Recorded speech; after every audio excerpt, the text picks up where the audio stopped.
Hail and well met, heroes. We're back once again with Goldshine Investigations, our D&D 5e homebrew campaign DM'd by the wonderful Anonymous. I am Graham. If this is your first time tuning into the channel, welcome. Here at Graham Crackers, we are all about making memories with friends, whether those are through TTRPGs, MMORPGs, or role-playing games. It's all about spending time with people you love. Tonight, I am actually playing Lord Gaheris Nervos Blackmont, Lord of the Barodells, and now of the Silver Sanctums, your Paladin Bard. But I'm joined by some phenomenal people today, and wonderful friends, who, while they need no introduction, I love hearing them talk. So, I'd love to know, who are they playing, and I haven't answered a question. I'll start the questions this time because everyone yells at me for not answering them before. What is your character's favorite memory with the party?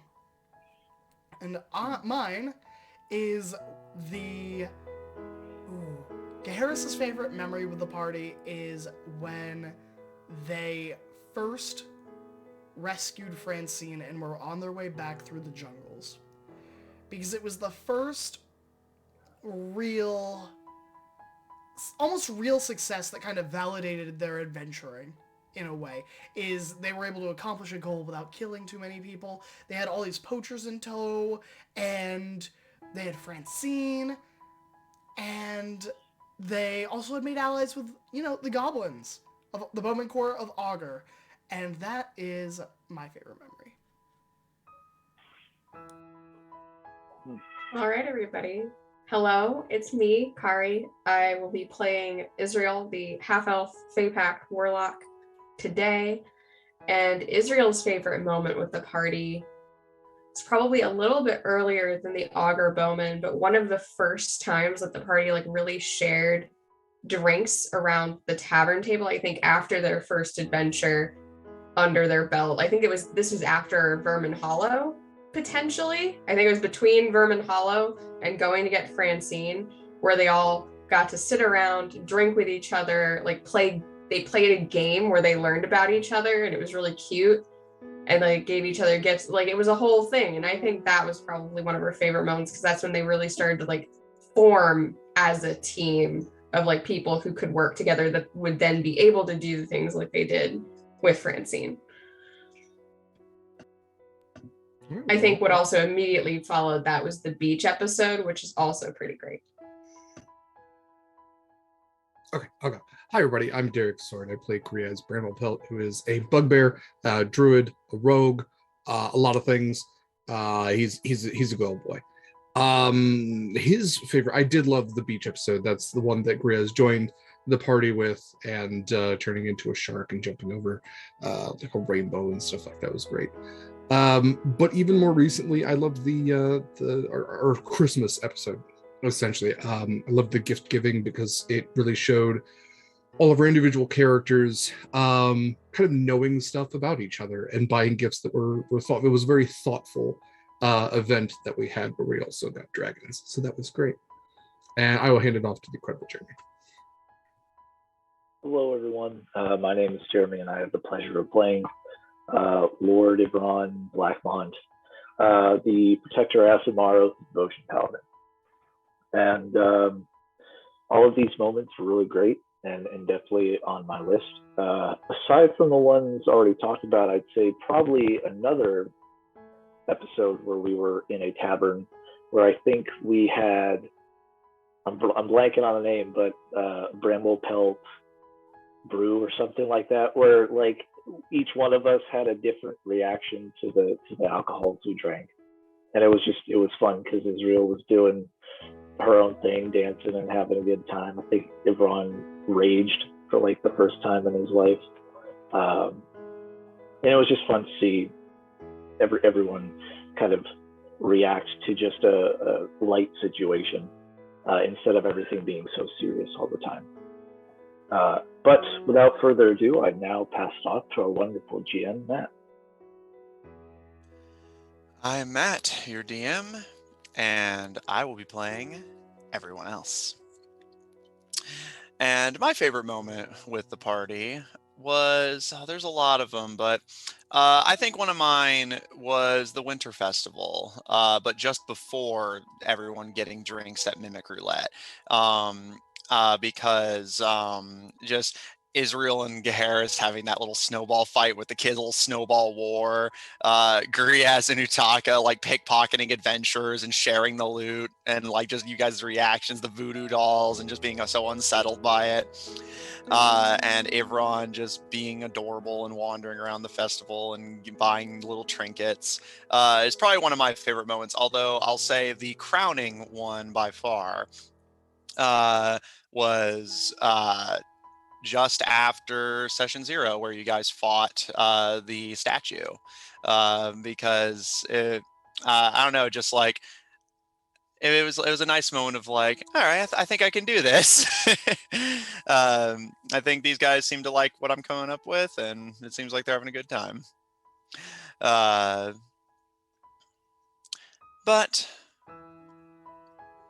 I think that's enough reminiscing for now. Are we ready to dive back in to the Goldshine investigations? Very well. When we last left off on the Goldshine investigations, the party assembled a meeting of the Mazais nobility, the Baldwin Sultanate, the Emelian Empire, the Undarian Duchy, and the Bluefield Alliance, bringing the leaders together along with representatives for the Hell Knights, the GSIA, and of course yourselves as the Silver Sanctum, coming together to negotiate an end to the Bluefield War and the hostilities therein. As all of this, the war, the disasters, the supernatural events, have been orchestrated by Lord Yoran Els, who has now been displaced by Gaheris and Ivron's half-brother as the new acting noble knight and lord of the Hell Knights. And just before disaster struck, you managed to get the treaty signed that ended the war in Mazai. The Bluefield War has come to an end. And just as peace was made and the treaty was signed, Yoran had achieved what he wanted. Peace has been struck, and all stand united against the Children of Redsight, his disposable assets that he is using to prove his theory. And as one final experiment, has released the priest onto Mazai.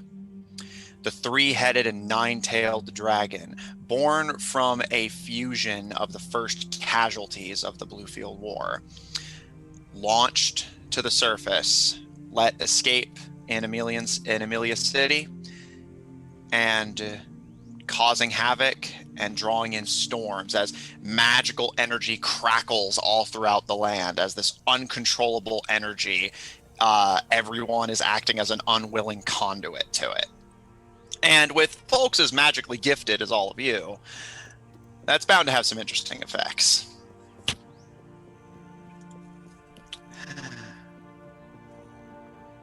Israel.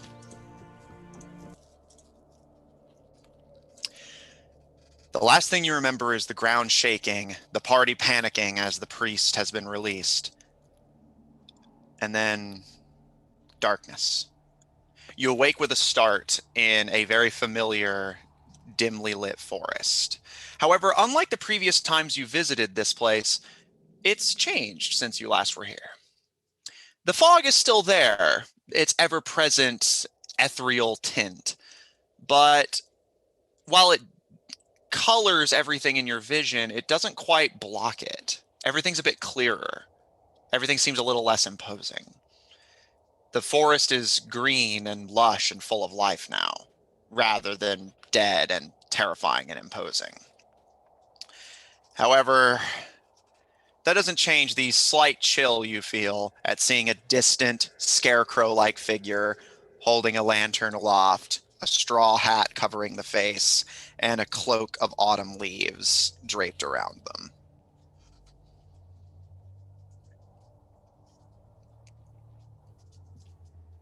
inwardly, why you gotta be weird, bro?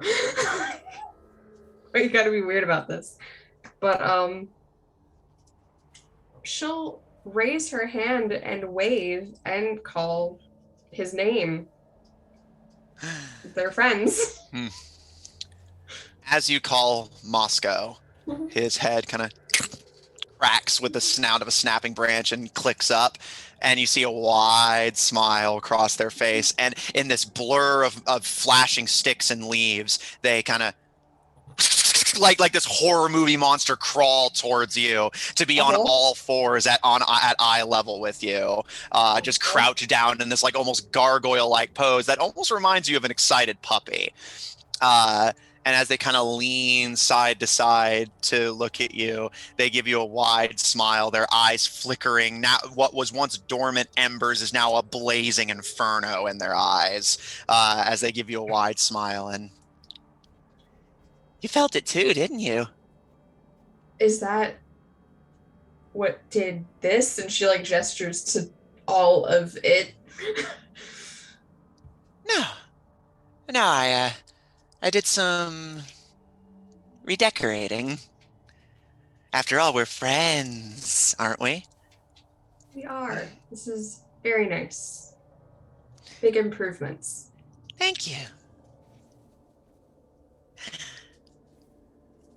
He kind of squints at you and gives a smile. And I hope you don't mind me surprise visiting.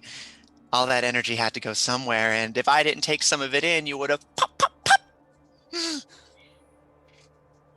She sort of thinks back, and she kind of recalls that burning sensation, and then she abruptly stops thinking about that, because that's a no-no. We don't want to think about that. And she just quickly agrees. Yeah, it's probably a good idea.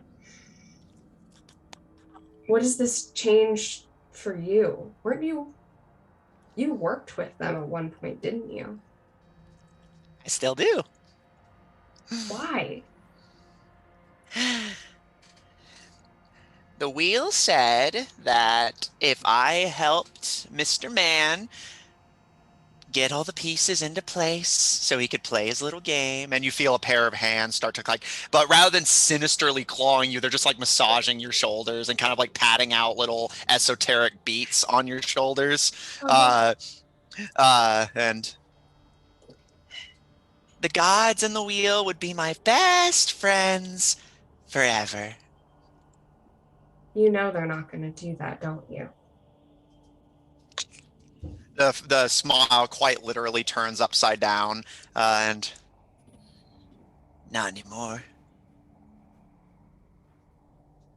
No, not anymore. They were never planning to. They've used you just as much as they've used everything else in this world, and intend to use more. Well, that's not very nice. No, it's not. But they're not very nice friends at all. They're not friends. But I'm your friend. And we can fix this. Yeah, we're friends. And he holds the lantern between the two of you to illuminate both of your faces in equal measure. And you can see he has the same marbled skin, Spriggan skin of the lost and frightened child you had encountered stranded in Nightmare. Yeah. And you just got a whole lot more power, didn't you? I did. I feel it. I had to take some of it in from you. I'm too far away to feel it where I am in the forest, but with you, you're like a little... It's like sticking a fork into a lightning storm, and my hands are all tingly. Which means that perhaps we can start paying those not friends back for all the very rude things that they've done. You want to play some nasty tricks? Some horrible little pranks and shapes? I think the first thing we should do is, those insects you set an augur, right? Uh-huh. Can you get them to give back what they took? Yeah. Yeah. And perhaps It's like whenever you poke the back of your throat after you've had a big meal and it all comes back. maybe we do that and then send the bugs somewhere else. Like, say, oh, I don't know, Amelia City? Perhaps specifically to Jorn L's minions.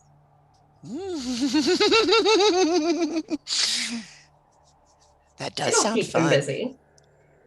Yes, yes, very busy indeed. Mm. Yes, yes. That's what we'll do. With all this magic in the air, they're probably getting full anyway. And I don't know if you can do this, but if there's a way, perhaps we can start giving magic back to the places they've taken it from. That should help things along nicely. They certainly won't like it one bit. He kind of starts waving the lantern between the two of you thoughtfully and just, I can't restore life to the swamps if nobody there believes in me, if I don't have any friends there. Well, you'll have me there very soon. And my Yes, yes, friends yes, there. yes. Okay. If you go to the wastelands, do some meditation, and I can reach out through you and see what I can do. Might be you won't have to do all the work alone. We've been working some ourselves, but if you You have. You're so smart. help it along, that'd be a very friendly thing to do. It would be, yes. Are we going to be friends forever? That's what we promised, isn't it? Pinky promised. Mm-hmm.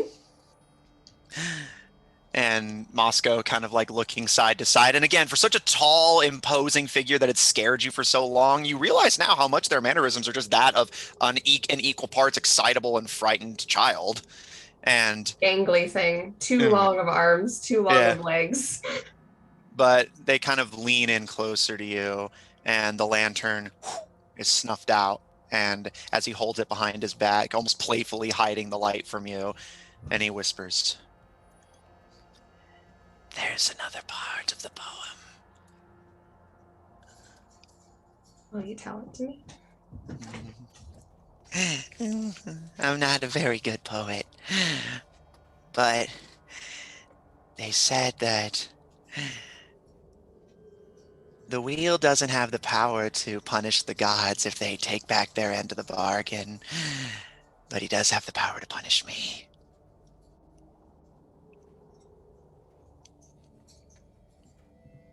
That doesn't sound right. How is he supposed to punish you? Take your forest? He's stronger than me, and the wheel is able to change things around. How so? When the nobles became gods, they tried to give him something that they didn't think would be useful, but they didn't think about how creative humans are. Humans are very good at coming up with fun little things. And he was in charge of destiny, something that can't normally be changed. He could observe and witness, but never change it. But he figured something out that the gods didn't count on. Wheels don't just go in one direction. They can go whoop, whoop, whoop, whoop, whoop, that way, or that way. And so he started going back. He can spin destiny backward? And if somebody just happens to be there when the wheel spins, well, if you know what's coming, you're in the best position to change it. Change the rules. So he can turn his wheel, send himself back, knowing, and then change it. Mm-hmm. And he told me that if I went back on the deal, he'd do something to me that he can't do to the gods. And the lantern is real lit, and he holds it between the two of you. And again, your gaze is drawn onto the face that you once saw in a child. And unlike most of the gods, I was mortal once.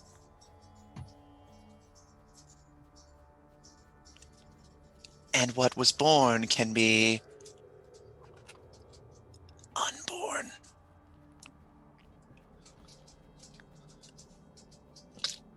But he'd have to find you first, wouldn't he? The wheel knows all. They said that if I went back on the deal, they'd make it so I never existed.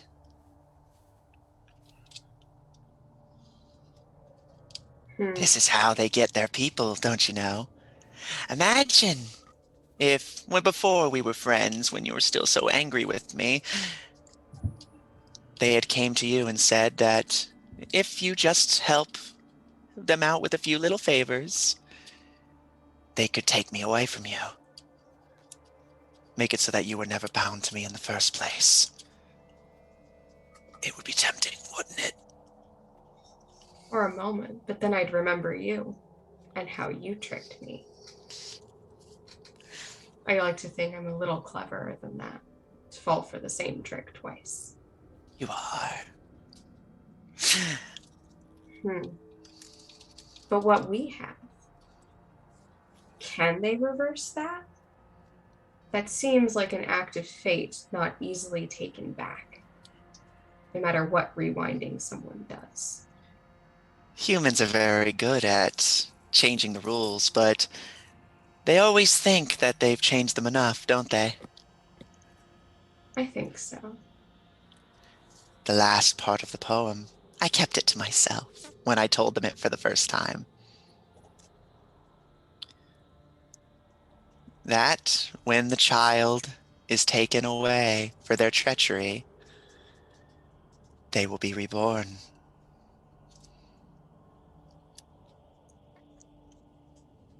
The child? That's me. Well, then, I don't see how this is a problem at all, do you? I heard you got married. I'm very happy for you. Soon to be. Not yet. You think I wouldn't have invited you? Have you thought about having children? Not together. Not yet. What the wheel spins to make can be undone, as long as you have an heir.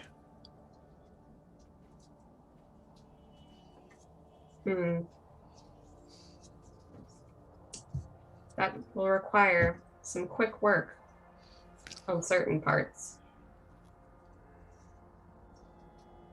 I won't remember anything. I won't remember you. Will we still be friends? Well, of course. Because then you'd be mine. Wouldn't you? He takes the straw hat off his head, and you just see the perfectly smooth, bald head. And you know that all Spriggans were once gnomes that were tortured and beaten into their current forms. And the Spriggan, fundamentally just a lonely gnomish child that got lost in the forest that claimed you as well and never came back out. He sits on the ground with the sound of snapping twigs, and this is why you're the Empress. I didn't tell anyone why. They thought it was just because you were powerful.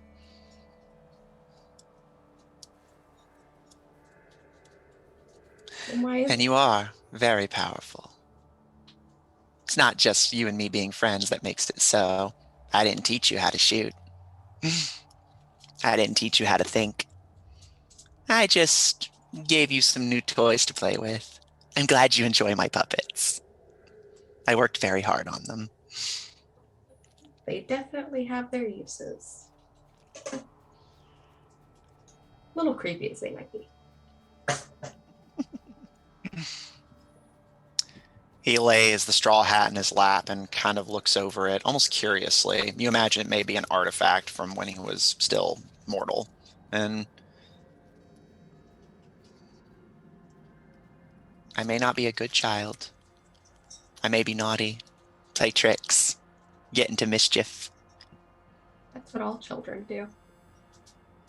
I wasn't so far removed from them not too long ago. And honestly, considering who I'm marrying, it's hard to imagine that any of our children will be incredibly well behaved unless you're looking straight at them.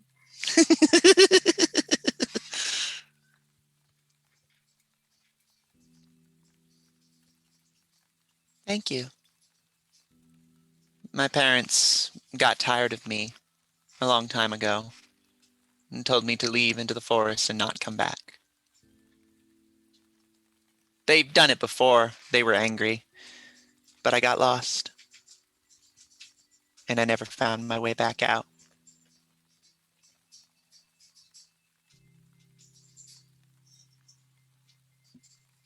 Do you know about my parents? They aren't the ones that raised me. I don't know how much you know, but I can tell you a secret. I was left out in the woods too. I don't know who didn't want me. Ultimately, it doesn't matter, because the person who did want me found me. And that's who my parents are. You may have gotten lost and left in the forest, but you found someone who wants you. And I'll be your parent.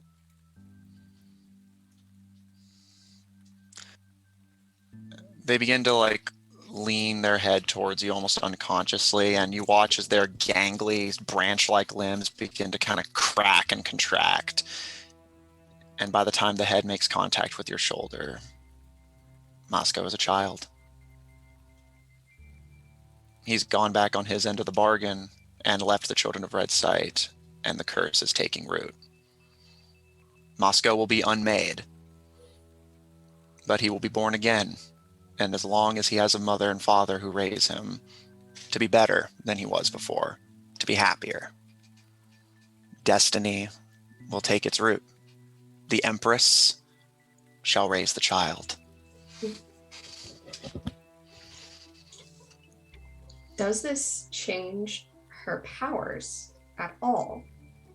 Does she seem to lose them, or will lose them for a time and regain them? Can she feel that at all? You feel your powers only seem to enhance. You feel your inner strength grow as Moscow's form shrinks. And you're not sure what it is. Maybe it's you're still bonded to the child you will eventually have. Or perhaps Moscow is giving you the last of his strength before he is unmade entirely. But whatever the case, he looks up to you and is once again an innocent child. And you can see already the wheel is beginning to spin and his history is beginning to unmake itself. And the Spriggan begins to gradually, their skin lightens. Light blonde hair begins to grow on the head. and the autumn leaf cloak ebbs away to reveal a simple, old, ancient peasant garment from hundreds of years ago. She just cradles the child that grows ever and ever smaller and gets gathered closer and closer, and she'll watch the last moment. As the gnomish baby stares up at you with wide eyes that still have that little ember-like orange color to them, they reach out a small little gnomish hand to you and extend a pinky.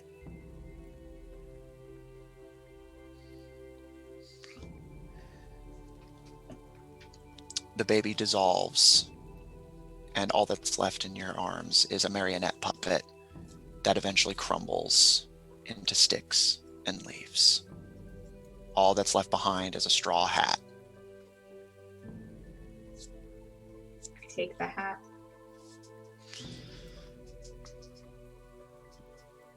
How big is this hat? Is this a small hat? Is it the big hat? It was big on his childish head, but for you it basically would be like a little cap, but it would still fit your head if you wish to wear it. Yeah. She's just gonna put that in the bag and consider how she is going to get back, which she's going to decide is probably as simple as deciding to go home. And she's going to close her eyes and will that when she opens them, she's where she was.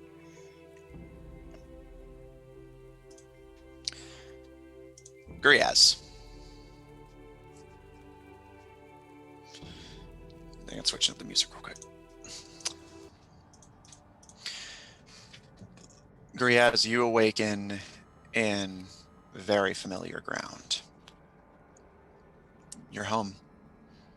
You worry initially that perhaps this is another nightmare-induced vision, as it had been before, but for the time being, this time you're alone. In the dark, ashy black swamp. And as you look around, you realize you can still feel that like hum at your feet, that ever-present crackle of energy with the priest's reawakening. And looking up at the sky, you can see it going dark as more and more storm clouds surge toward the dragon that calls them. And you find that where was once fur and flesh is this almost like twiggy, branchy substance, almost as if you have become one with the nature of your home. Is it, so it's been a while since Grace has been here, but the whole point was that the swamp was kind of depleting. Mm-hmm. How's it looking? The damage that was done is still very present, but whether it's the priest's energy or perhaps even your own, the swamp is, for now, holding firm. And you see one of the kind of gnarled, rooty willow trees across this pond of algae and moss-filled water, probably some gators in there. You see sitting calmly with their back to one of these trees, just kind of sitting on the roots as one would sit on a couch. You see a familiar that's unfamiliar to you on an individual level, but you suspect you know what they are. You see a bugbear, much like yourself, but their fur, instead where you have fur, they have mossy green algae just clinging to them. Although you can just make out tidbits of orange beneath it, as if they were once an orange-furred bugbear. And this mossy green and orange bugbear has this kind of drooping face that's covered in like little sticks in nature. And they look up to you as their hands are clasped. And well, been a while, Mr. Bramblepelt. Yeah, I'm sure it has. I mean, not too long in the whole scheme of things, but he's just gonna sit down next to him, kind of just same way they're sitting crisscross applesauce. Yeah. And as the two of you come to meet, it looks to an outsider less like a just, two people sitting together. To an outsider, it appears as if a tree across the pond, as the earthquakes shake the land, is uprooted and falls to take its place next to the other one. Nature playing out uninterrupted. How things been? Doesn't seem like things gotten any worse. It's good. Not yet. They're coming. Yeah, I figured. Yeah, I ain't done. I know. I needed to help you contain all this. Otherwise, it would consume you. Shit, don't want that to happen. Knock on wood. It's kind of like his chest.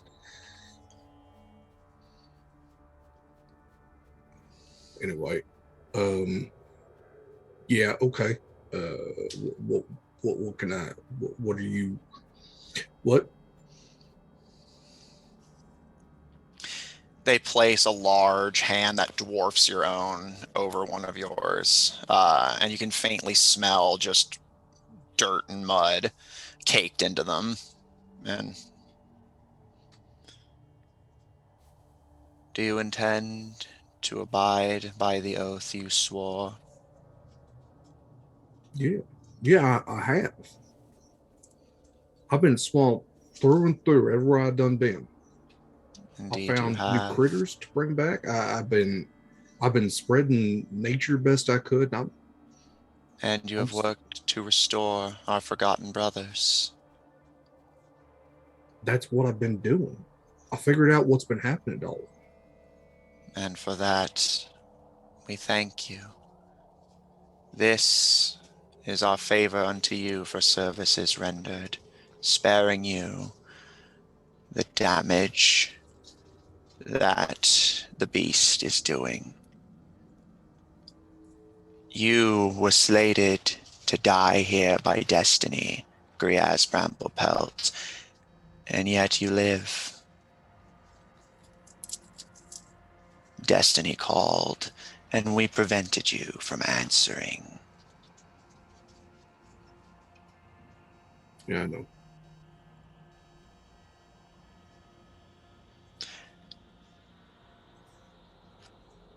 I find you intriguing.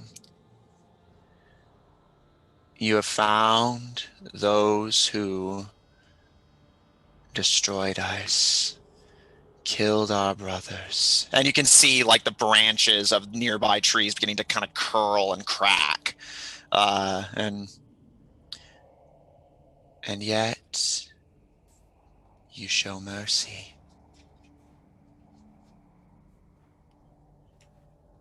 I ain't shown excessive mercy to anybody who didn't deserve it.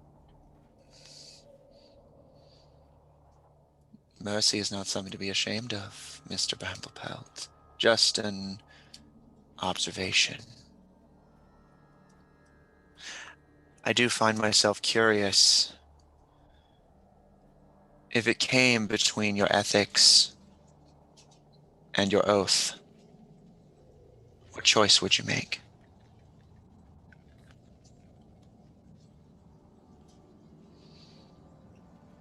Whatever the right one was. Then we made the right choice.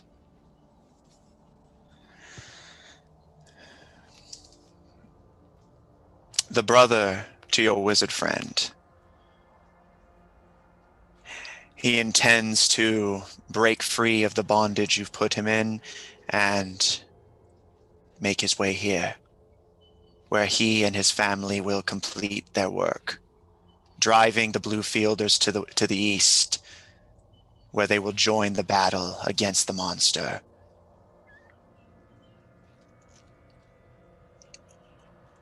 Okay, so I'm sorry. That sounds like a good thing what you just said. Started out as a bad thing, but fighting the monster is a good thing, right? Indeed. Tell me, are you willing to stake potential reinforcements on the continued greenery of these trees, the cleanliness of its water, the abundance of its resources? If you allow us to die and forsake your oath, you can all but guarantee that help will arrive, and the beast may indeed be slain. May. But if you save us, there is no guarantee that they will not simply hide, run away, cower. Hide in one of the few lush greeneries that is left in this land, and allow their enemies to fight and die on their behalf.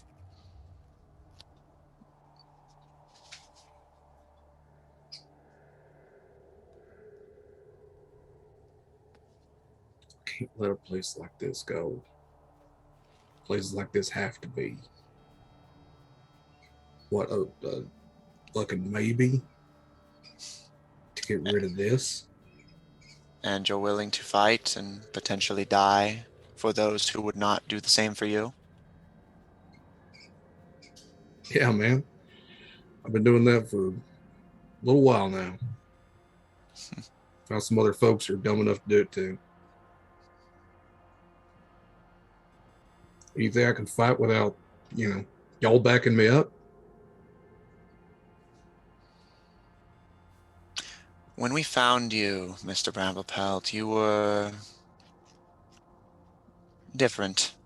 You are a changed creature.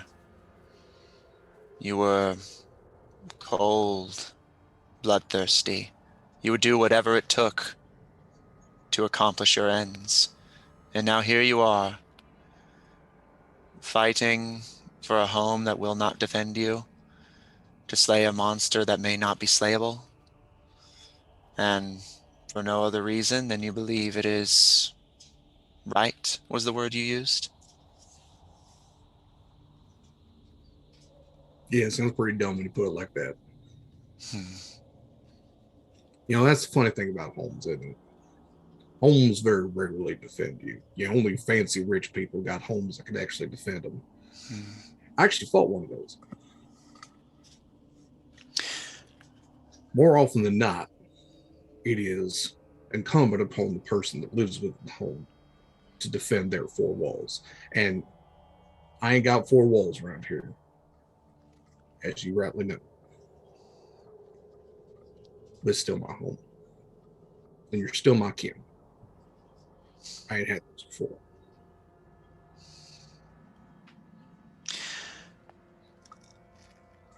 Oh, you got a grandson, if you won't think of it that way. They give a wide smile, and you can see there's bugs and mud in their teeth. And as they smile to you, many believe, even those like you, that the idea of nature is stagnation. There cannot be change, there cannot be progress. Well, those ain't just never been in a swamp before. That's all there is around here. Ain't nothing staying still. Except for the Indeed. water you ain't supposed to drink. Riaz Bramblepelt, I think you've come to understand something in your travels that few, even of your power, do. Nature is not stagnation. Nature is not balance. Nature is not neutral.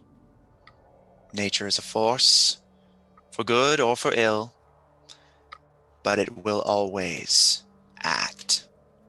It's hungry. And will you feast, Mr. Bramblepelt? Been a while since I had a good home cooked meal.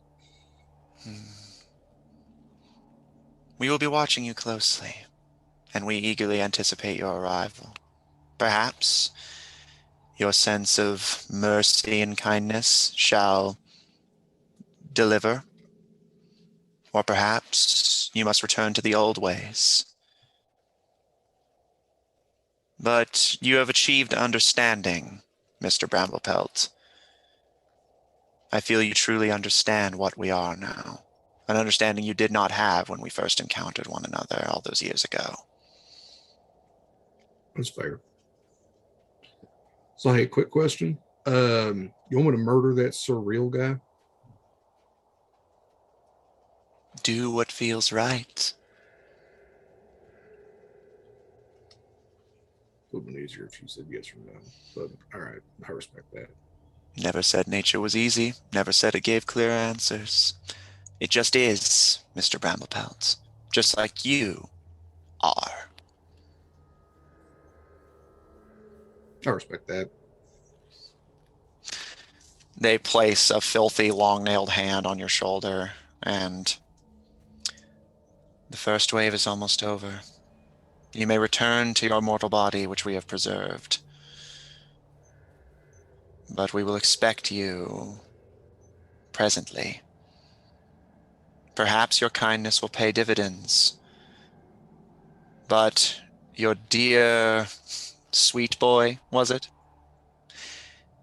His brothers and sisters are already here, planning to take what's yours and destroy what's mine. It is your choice whether they will live to repent for that crime. We will be watching. I won't disappoint. And as your vision starts to fade into just bright white light, the last thing you hear is, "And we shall defend you as you defend us." I love you, people.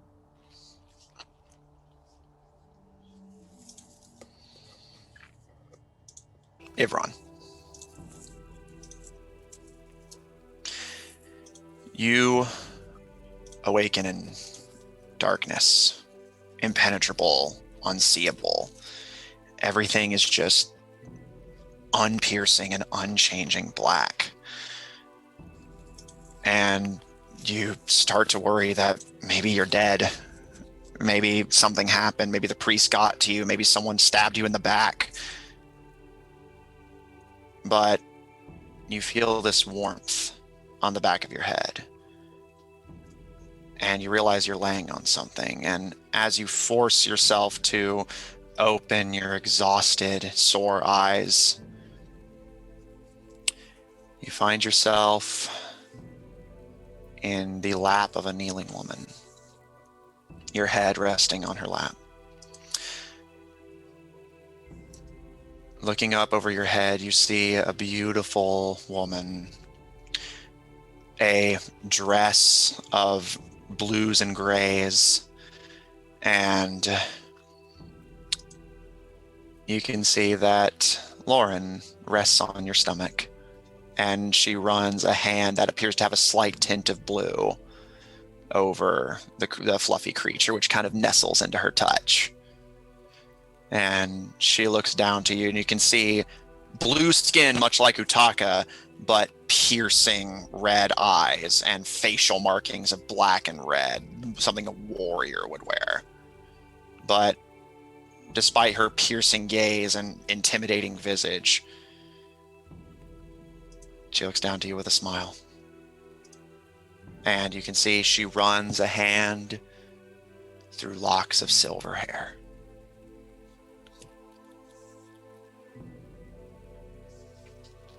I must be dreaming or asleep. For I think I know your face, but I've only ever seen it when I am asleep. She smiles silently and runs a hand gently through your hair, and you became so beautiful.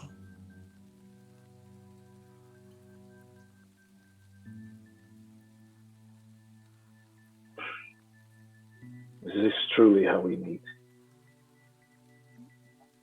No. We met long ago, though you may not remember. But I have always been there. A warm embrace, a guiding hand, always watching, but never able to touch.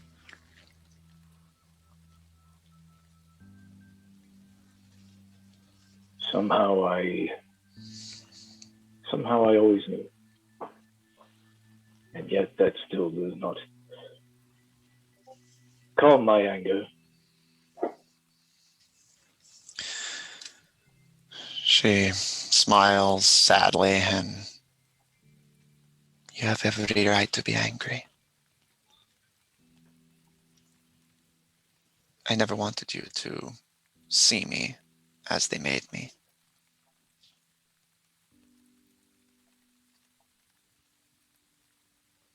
Such things can be undone.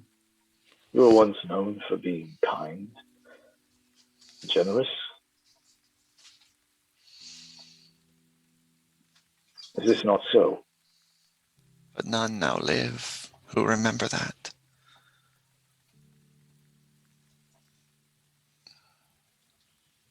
Even you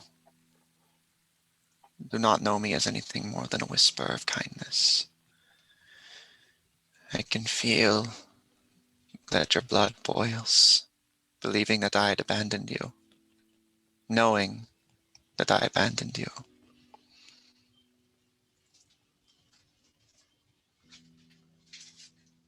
It was hard. Everything that led up to this moment was hard. But as I've gone on this journey, I've found that perhaps it was fate, and not you. Fate. Fate is the very thing that stranded us both in this situation, and yet you call on her. She gives you a light kiss on the head.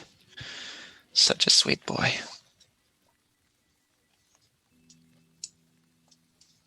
Mother, I will undo what has been done. I may not be able to bring you back to who you used to be, who none now remember you as, but perhaps you could be something new. What could I be made as in a world where none remember me as more than a warrior, a cruel killer who abandons her only beloved child in the snow and is forced into the service of madmen just for a chance at living another day? I'm starving, and I'm dying. What do you need to sustain you? As she looks down to you, her silver hair forms almost a curtain around you. The only thing you can see is her face and a curtain of silver that divides you. I need to be remembered. When this all ends, they promised me that I would be remembered, but not as I was, only as I am, a monster. Who now lives that will remember me as I once was? I was a warrior, yes, but I fought to protect, never to harm. I protected my kin, my people, and eventually my worshippers, letting them see battle strategies and plans and defend themselves accordingly. What am I now? They ask me for divine intervention to slay their enemies, to let them bring their bloodthirsty plans to fruition, and I have no choice but to comply. For what is a god without prayer? There are none alive who remember me for kindness. There are only those who that remember me for harm. When I lost my people, I sunk with them.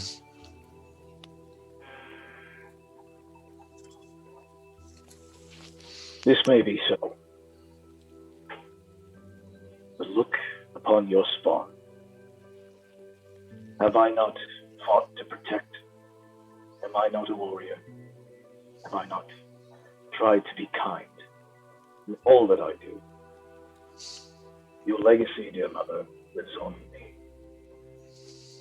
I may not remember who you once were, As I said, perhaps we can reinvigorate this image.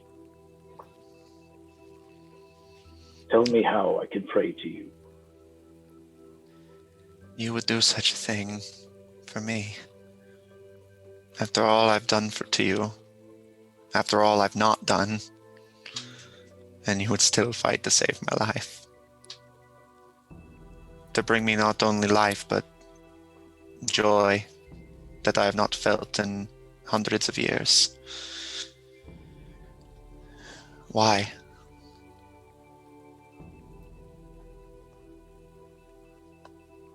I may not wholly know that answer. Maybe because you are my mother. Or maybe because that's what heroes do. One thing's for sure, and Yvonne will try to sit up. Which she will allow you. She leans back and allows you to. Your body is sore, but you are sitting up fully and comfortably. One thing's for sure.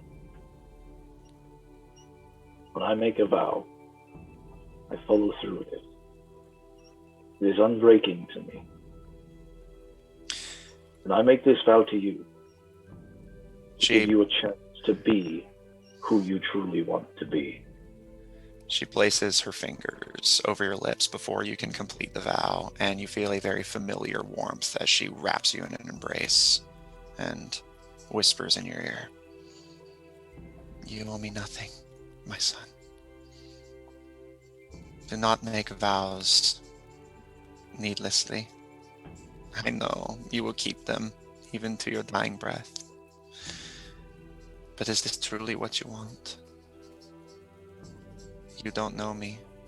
I don't even know myself. And I have done nothing for you but ensured that you could live a life, however unhappy it may be. I left you with nothing. I failed as a mother. I failed as a goddess. I failed as a queen. There's nothing left for me now. You owe me nothing. You're right, I owe you nothing. That is not why I do what I do. Again, you have not failed. For I believe in my cause. I believe in what I've been doing. And am I not your son? How did someone like me make something so beautiful? And she cups your cheek and runs a thumb over your head, and you can feel her touch is like fire. All of that war and violence contained into such a frail-looking being, as if the last embers of her devout or cultish worshippers are the only thing subsisting her.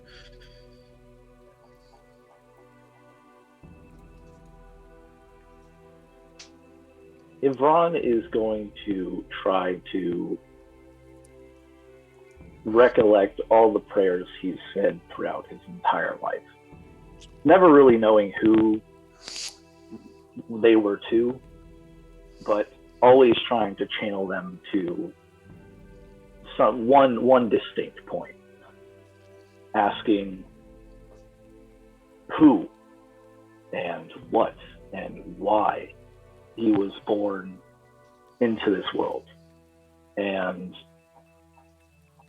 in this moment, I think it comes to him that, yes, he may be or may have to continue to pursue the children of Red Sight and take down Jornells and whatever fate has determined for him.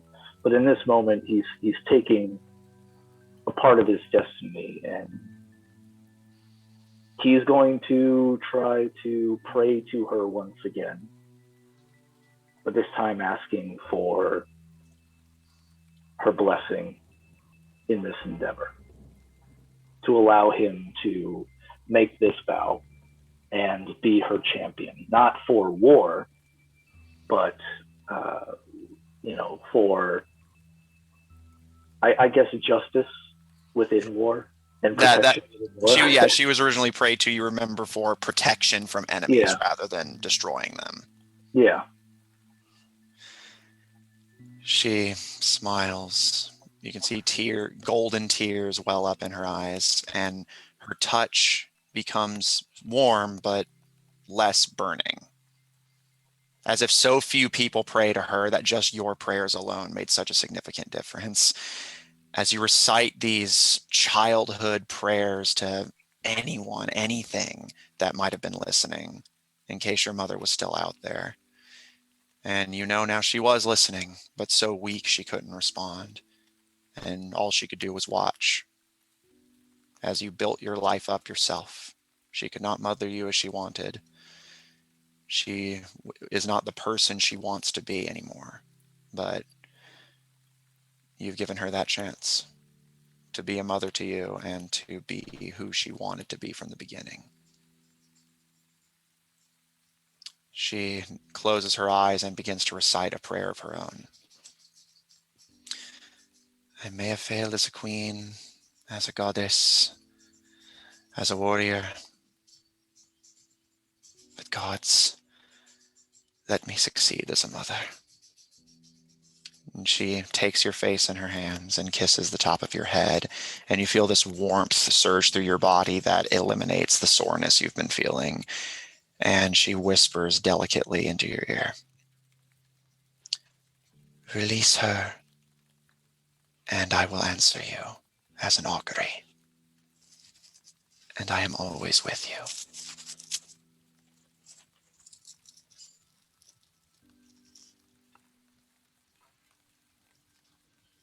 Thank you, dear mother. And Lauren's with me. Yeah, So, I mean, he's just going to let her go. But And Ivron, are you going to personally interpret that right or left is the sort of good direction for the rabbit to run? I think it was determined beforehand. Yeah, it was like, I wrote it down somewhere. That left was unfavorable and right was favorable. Yes. Okay. So as you take your grip off of Lauren and your mother does the same, Lauren looks to you, kind of gives a little twitch of the nose, and then darts off into the void on the right. Great. Do not forget me. I don't think I can. I love you. I've always loved you.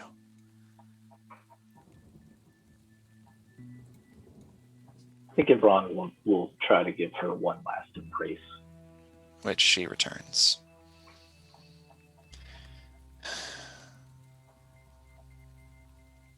I've been a warrior, a queen, and a god, and you're still the finest thing I've ever created. I will do my best. I love you, my son. I love you too, Mom. Your vision fades to white. And we're going to take a break. And congratulations, Matt. You've been given an inspiration Oh, have I? from the chat. From Oh, chat. I was so focused on my notes, I hadn't. Thank you. Congrats. All Good for right. you. Well, we'll see you all shortly. Let's say 10 to 12 minutes. That's generous. I'm probably a liar. We'll probably be acting shorter than that. But we'll be back soon.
And we are back. I hope everyone had a wonderful break and got maybe some water, got some snacks, maybe even got some gushers. Who knows? We're adults. We can spend our money on whatever we want. Hey Graham, I think we're in the wrong spots. Oh no! What do you mean, Ivron? We're fixed. Okay. Diving back in to the Goldshine investigations. Garrus! That is me.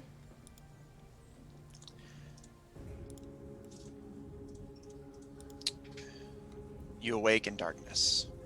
Similar to Ivron, unbreachable and dark.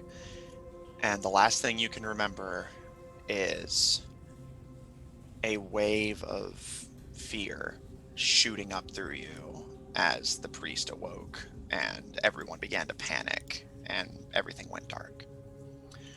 You seem to be alone in this void, but you're standing, you feel fine, just you can't see anything.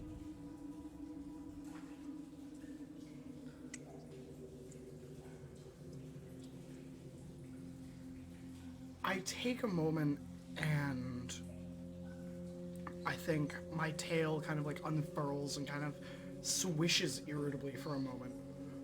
And then I take in like a deep breath and just kind of settle, focus on like the sound of my heartbeat. If it's coming straight from the previous moment, like that exhilaration of like a buildup, I think Gaheris was getting ready to immediately like charge out a door and like go after this dragon. Yeah, start chopping heads. Yeah, and I take a moment to kind of just calm my tail, take a deep breath, focus on my heartbeat, and I think like my tail becomes more of like a pendulum, like very much like keeping on beat. And as all these thoughts run through your slowly calming mind, Gaheris, the void around you begins to shift. You're back in the meeting room, but there's nobody else there. You can hear the roar and earth shaking of the priest beyond, but it feels distant, like it doesn't affect you fully. And you're still alone. I'm going to walk by the table and I think I extend like... Am I still wearing my armor or am I wearing my... You're wearing what you were wearing during the meeting. I'll kind of drag a black nailed finger kind of across the lacquer of the table and kind of just walk around, kind of taking a look. And I think there was a moment of very calm, almost a disconnect from Gaheris, is just with everything kind of fading away and not seeing anyone.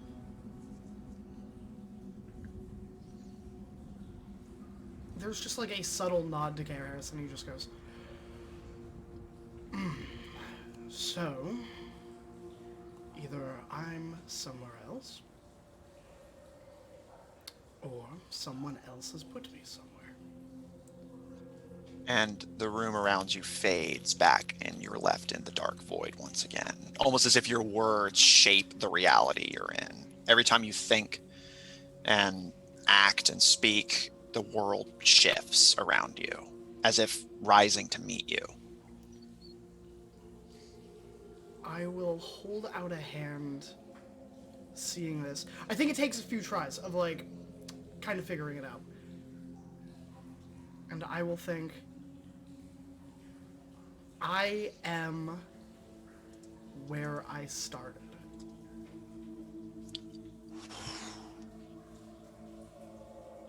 Now, when you say started, do you mean to get here or the beginning of your journey? Gaheris is imagining what predates his current memory. Because Gaheris has always kind of thought, I'm not actually, like everyone else is a figment of my imagination, I have just been here. So this is Gaheris saying, did I predate everything? Void shifts around you, and you find yourself not in a void now, but in just this swirling mass of color, of just shapes and figments of things not quite fully formed. And you're initially like blinking and like struggling to make sense of it before you realize what you're seeing is chaos, what predated the universe.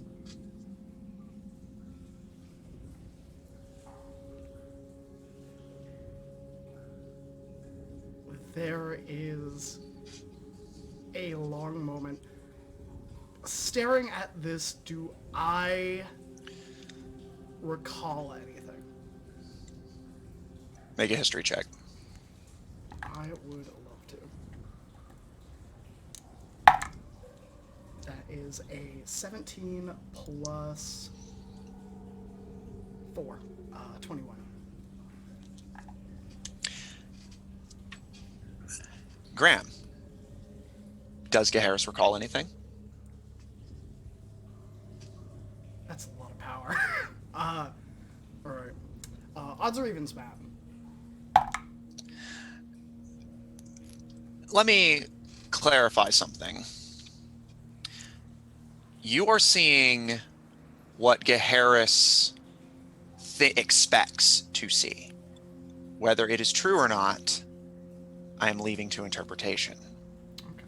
Right now, Gaharis, with no god to shield you, no patron that protects you, the surge of power from the priest should have killed you. But in that moment, you believed so sincerely that you would survive that you made it real. You may not have been when this journey started. Maybe you were. But whether you were or not when this adventure started, Gaharis, in this moment, in this world, in this present second of between life and death, as your will and will alone tethers you to life, much like Griaz, you were destined to die here. Utaka, Israel, and Ivron were supposed to be the only survivors. Griaz had the protection of nature. But much like you always had since you were a child, you protected yourself. And in this moment, you are a god.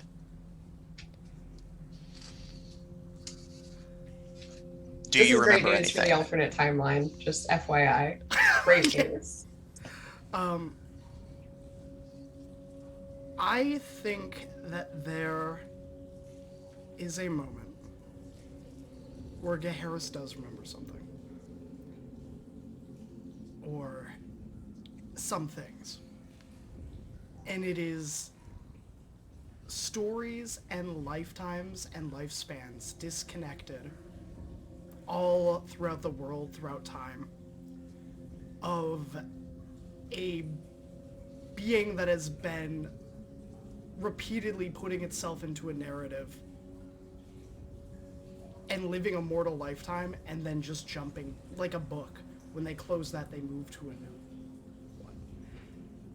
And it is like a flurry of flicking through pages in like those motion picture books of you don't have enough to recall any valid information, but you have enough to remember this is not the first. You know there are other books on the shelf, but you don't know their contents until they are opened. Like a bookshelf of books without titles. And Gaharis just kind of blinks for a moment. And imagines, as he holds out his hand towards the kind of mist, and will imagine the Silver Sanctum. Chaos advances, the world solidifies, and from the ether comes reality. And you are in the Silver Sanctum, although it remains empty, unless you expect it to be full. I expect it to be as we left it, with people just going about their everyday. And lo, that becomes reality. And Gaharis is going to walk down the street towards the entrance of the Silver Sanctum. Like that kind of and holds out a finger and points and begins to trace a emblem, as if to carve a new holy symbol for himself onto the door, into the metal, so it's engraved. You begin to burn and weld and carve your symbol of divinity into your land. You will be remembered. You will not be forgotten. Geharis is eternal. And then Geharis is going to take a step back. I'm going back now. And everything goes white.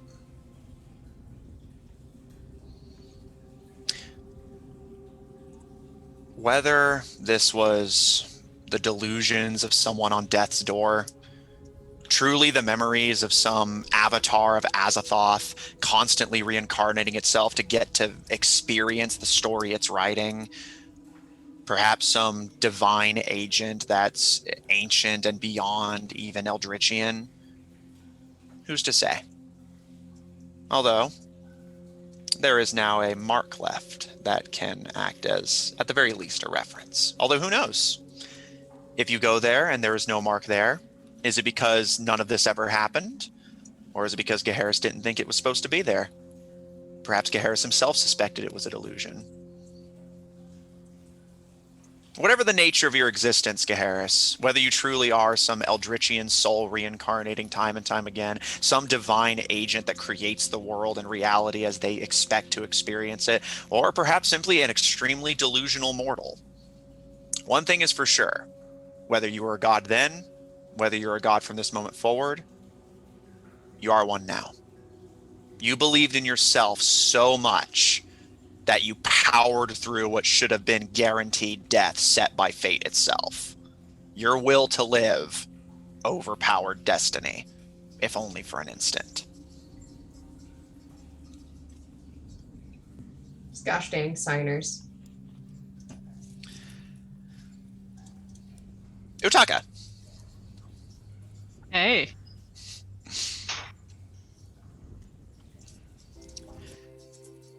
You awaken soaking wet and itchy. It smells terrible wherever you are, and you feel these pinpricks all over you, like your body, like your whole body has that feeling you get when your foot's asleep, that static that runs up and down you. And you hear a voice that's not unfamiliar, but one you haven't heard in so long you forgot almost what it sounded like. And perhaps it does sound different, but get up. Fine. Okay. He pushes and stretches. As you awaken, you realize that you were laying like asleep in a pool of water that basically like covered your face while you were laying down, but now is just like around your waist as you're sitting up. And as you look around, you see that you're in Vermin Hollow at the base of the waterfall. And there are two figures with you.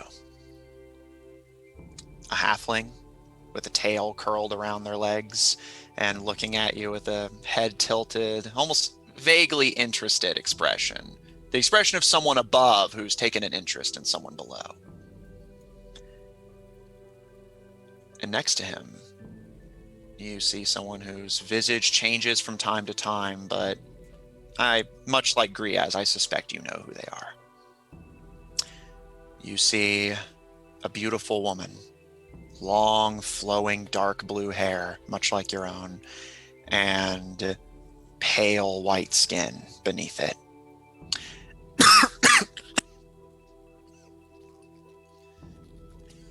Had an actual coughing fit there, sorry.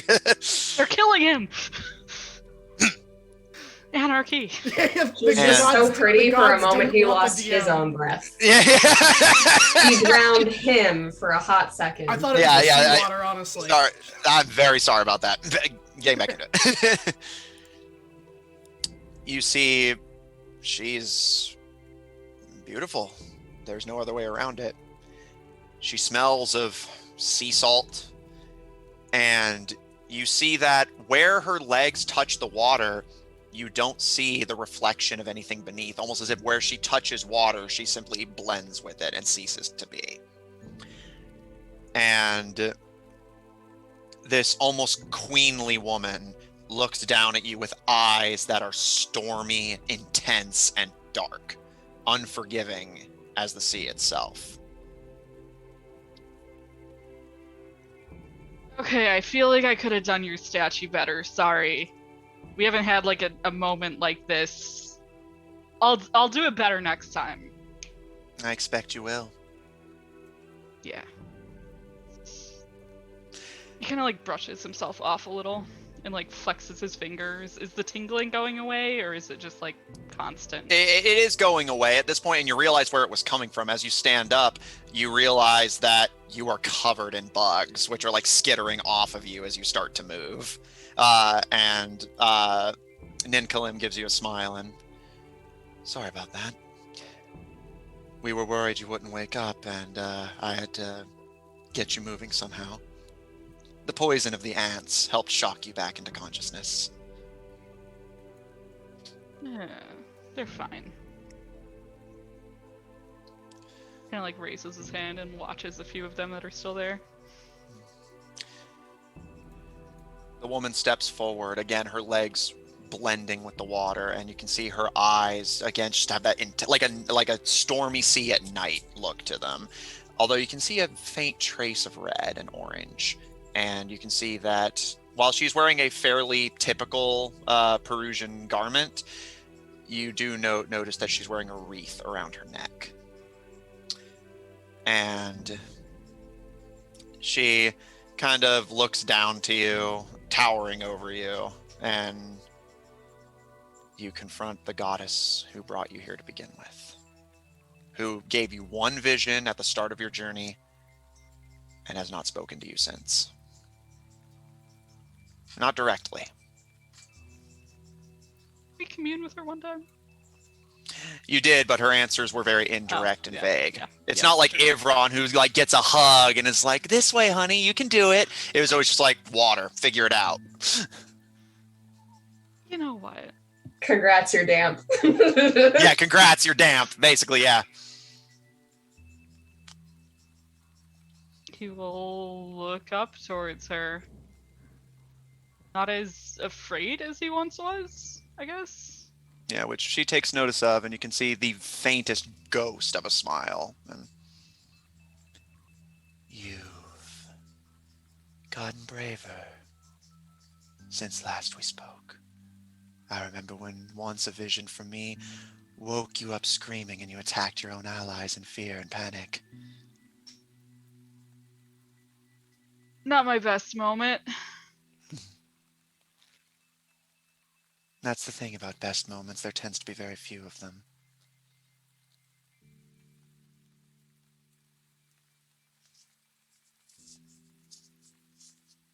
I feel like I'm on a streak, though. Well, perhaps you are, but we brought you here to tell you something important. I'm afraid your lucky streak ends here. Yeah, that's fair. You have served me well, Utaka. And you note that she does not use your adopted last name, whether because she doesn't consider you worthy or simply because you do not consider that your own name. But she looks down at you with her stormy eyes, and you did as I asked. You have given me claim to this land as I wanted, and for that you shall be rewarded. Go home, Utaka. Interfere with us no longer, and we can ensure you our gifts for all of your life.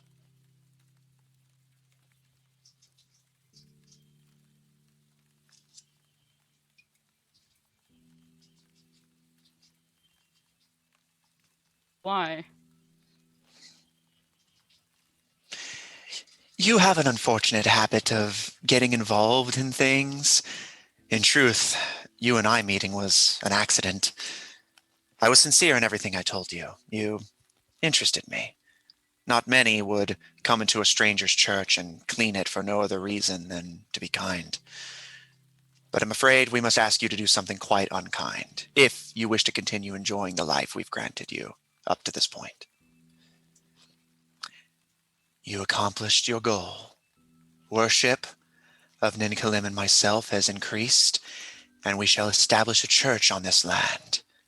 Our worship will spread, and our longevity and success is assured. She places a freezing cold hand on your shoulder and stares at you completely emotionlessly, but thank you. You did well. Something about that sentence rubs him the wrong way. This is not what he has heard that she is like. So, well, that's it. We saved your life here. Otherwise, that blast was absolutely going to kill you. And, yeah. Get out of here, Taka. You're in over your head. Yeah, probably. This is Amphitrite and I's playground now, and we don't want you to get caught up in all that. Go home. We'll make sure you go home rich and successful. You'll be out of poverty. Isn't that what you wanted? So Amphitrite has told me.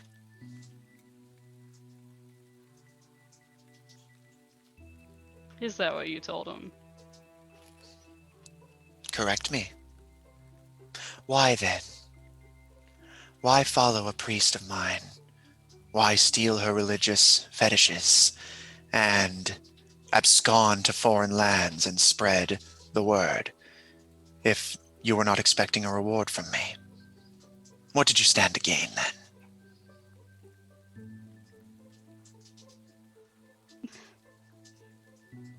Did you ever understand me? Enlighten me then. I'm a goddess of the sea, not of the mind.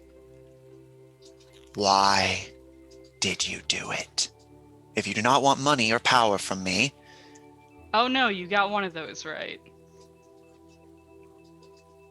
Ah.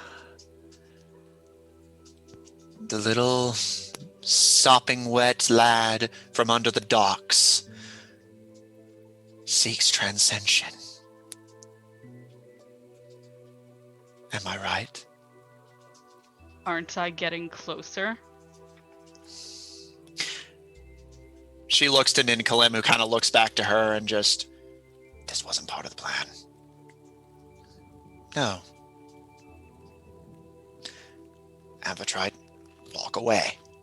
We can salvage this. We'll report back to Els and get the wheel spinning. We're almost done. You've seen what he does. Don't let him lure you in. And she holds up a hand to silence a fellow god. And before he was yours, Ninkalim, he was mine. And water rises up to encircle the both of you away from the vermin god. Do I sense are they still there? Am I changing planes? What's going on? You aren't. All you know is that water is everywhere. For all you know, she's transported you to the ocean. For all you know, she's just put a bubble around you that Ninkalim can't breach. Either way, you are alone with Amphitrite, the goddess you feared, the bitch queen. Also, I support her. I support women's wrong. She will not be them-splained too. Amen. Well, well, well. Little puppies finally learned to bark and bite at the same time. You wish to I feel like I've transcend. been doing that for a while, though. Just because my fellow god was a little generous with you, do you really believe you got as far as you did because you weren't being helped? Do you believe No. you accomplished all of that alone? Of course not. Good. Then we understand each other. And perhaps we can help one another. And holds out a pale hand to you. As equals.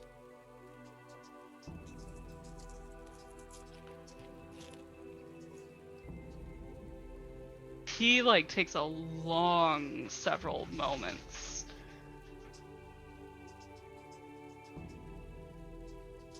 Do you want to be a lesser god in my pantheon of other water gods? We can have some fun and rule the world. Drown it, baby. Utaka, with your understanding of the gods, from what you managed to translate of your master's book, if you accept her offer now, you will become a demigod. Just shy of godhood, but as close as most mortals can ever hope to get. Very few mortals have ever truly become gods. But this could be your only chance.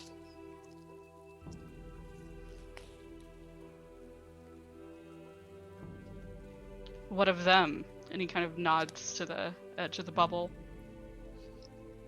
I don't like sharing at the best of times. I always thought that was strange. Just because we're comrades does not make us friends. With that, he will reach forward and take her hand. Her freezing cold grip encapsulates yours, and she leans forward and... Tell your followers to worship me instead. Convert all of Ninkalim's followers to followers of Amphitrite. And you shall have your wish granted. I will ascend you to be one of my own. A spirit of the ocean itself. You shall become one with the water, its waves and tides, and uncontrollable. And you can see a flash in her eyes of lightning. Freedom forever.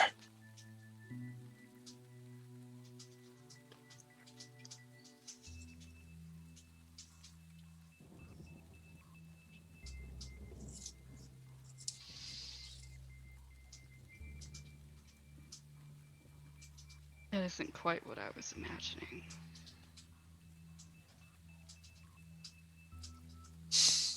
And you believe you're in a position to refuse? Just a bargain.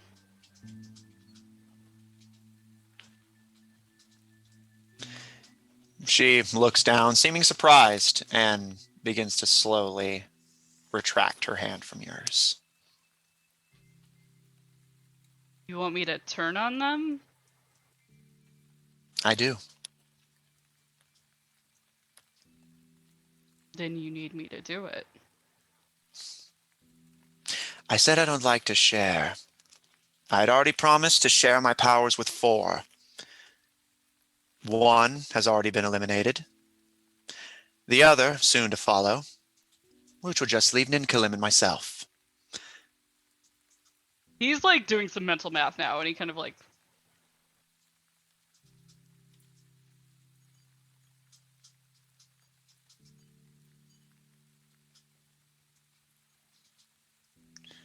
There is not enough room on this continent for 3 gods. But there may just be for 2, as was destined. The wheel has deemed it so.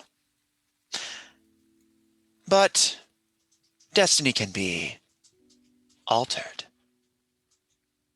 Perhaps one day, if you follow me well, you will ascend even further. Be like the great Dionysus, ascending from mortality to godhood.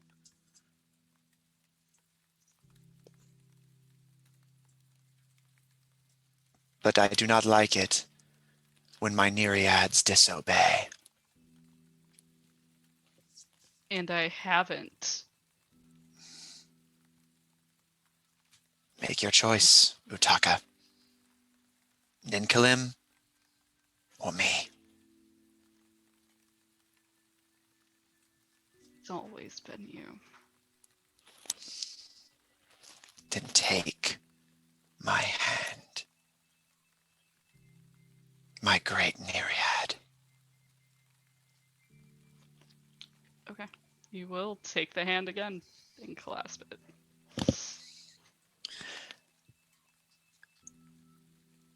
She smiles, and Utaka, you feel this warmth begin to surge through you, similar to what you always felt when you were underwater in her domain.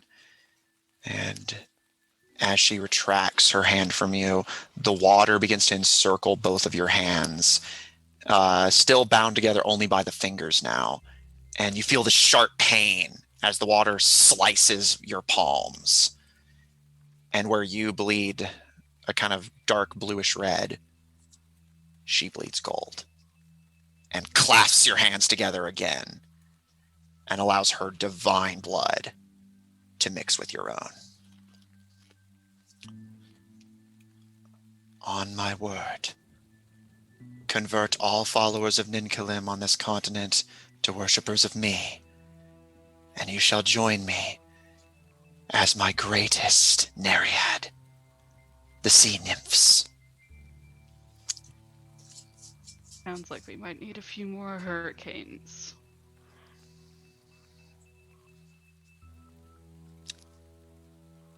I always knew you had it in you.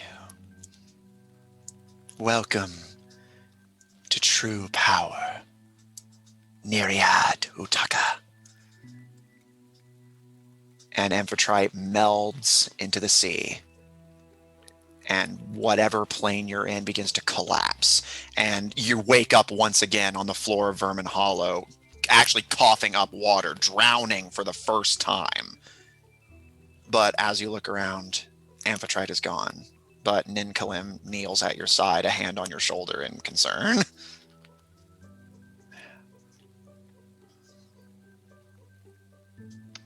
When he pushes himself up with one elbow and looks to his hand, is the cut there? The cut is gone. However, that sense of warmth has not gone away. Divinity runs in your veins, Utaka.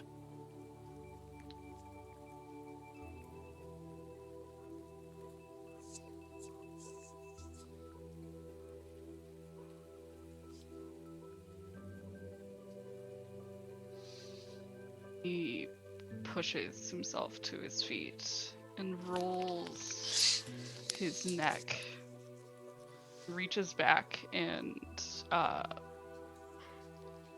pulls out the Spectra pin? Spectra pin, which he tosses to the water at Ninkalim's feet. It wasn't personal. We had a deal. Deals can be made and broken.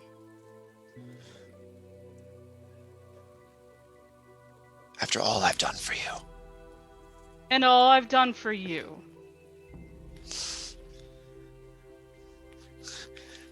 This isn't right! We had a deal! And the water around him begins to swirl as Amphitrite's beautiful form begins to take shape once again behind him and places her hands on his shoulder. And you heard him. Deals change. The Lord will find out about this. What? Griaz Bramblepelt and Gaheris Nerevos are dead. And I doubt that. only those we protect survive this. That was our negotiation with the good Lord. All that will be left is Israel Blackthorn and Ivron. And I'm sure his mother will bring him around to our way of thinking. So all that means is if we take out the elf, we're done. And with Moscow dead, she's mortal. We can easily end her with a thought. You don't know them like I do. Well, more's the pity for you. And she crushes Ninkalim in her grip, and he just poofs into flies that scatter off into Vermin Hollow. And that water bubble begins to surround you once again as she steps towards you, towering over you. And we shook on it and exchanged our blood. You will let this play out unimpeded, and in exchange, you'll receive your divinity. Do not Let think what that play out? I care not for peace or war or anything more complicated than the endless churning of the waves. What I care about beyond all else is myself. You and I are a lot alike, Utaka. The self comes first, and I cannot live in a world that's devoid of worshippers. Nor can you live in a world that's devoid of me. Who do you want me to let live? Lord Els, let his plan play out. Leave Mazai, return home, and find my temple. And I shall make you my most powerful Nereid.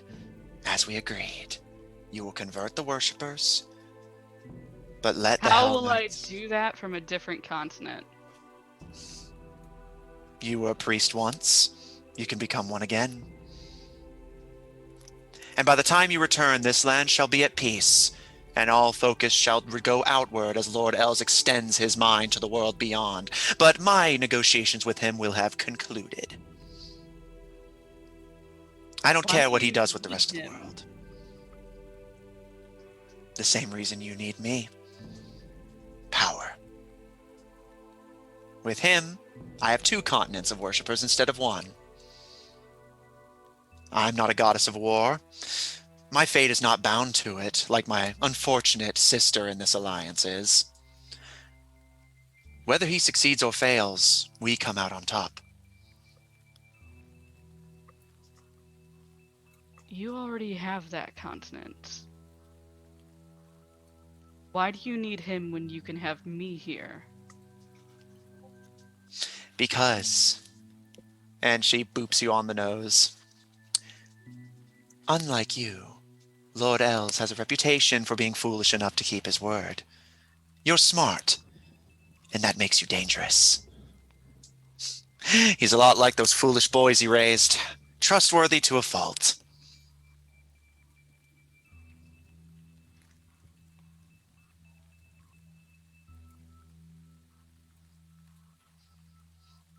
It's an easy choice, Utaka. What you wanted, what you've worked for is right in front of you. All I'm asking of you is that you stay out of my way. Inaction. The easiest thing I could ask of my... And her hands grace your shoulders. Most devout, and a thumb caresses your cheek a little too harshly. Loyal of worshippers.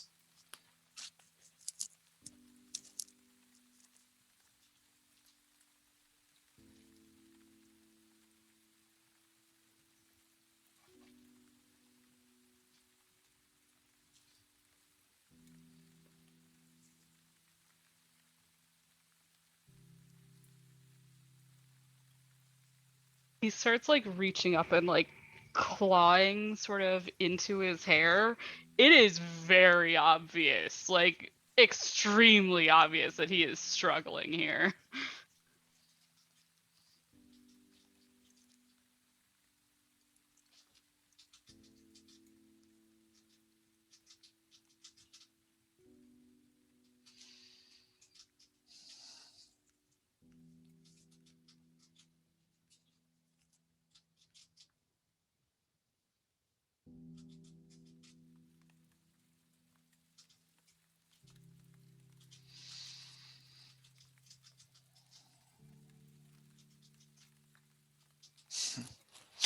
I can tell you need time to be alone with your thoughts.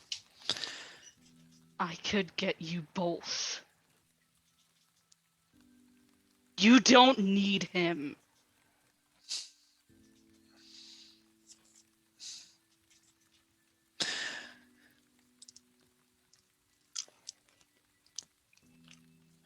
What exactly would you do if I allowed you to take his place as my instrument of expansion? Do you really believe your what's left of your allies would allow that?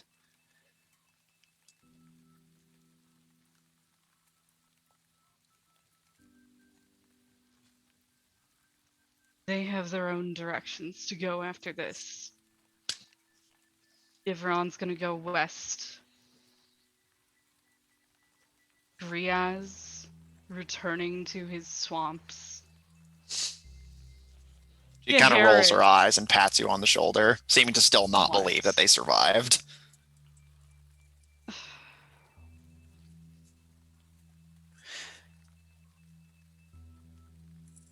I made a deal with Lord Els. Israel will be the only survivor, and through no fault of her own. Moscow will be foolish enough to die trying to protect her, but she'll still be left with nothing. No patron, just a bow and gunpowder. Why do you think Gaharis doesn't have a patron? Because he's a fool, seeking power through his own means, what only faith can provide. Can you not see into Nightmare?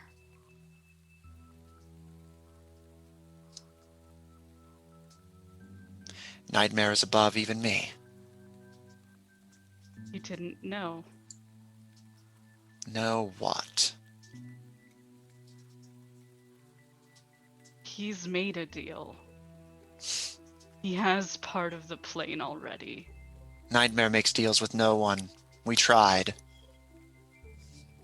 Look at his hip. A toy from a creature of ethereal chaos means nothing. Just as your powers are a tiny fraction of mine, all Gaharis has is a tiny fraction of Nightmare's. You truly believe an ancient creature of fear will jeopardize their own existence for the sake of one mortal? From what I know, all Nightmare ever wanted was to be fed, and that's exactly what Gaharis has been doing. Well, let history prove one of us right then. So what do you plan to do then?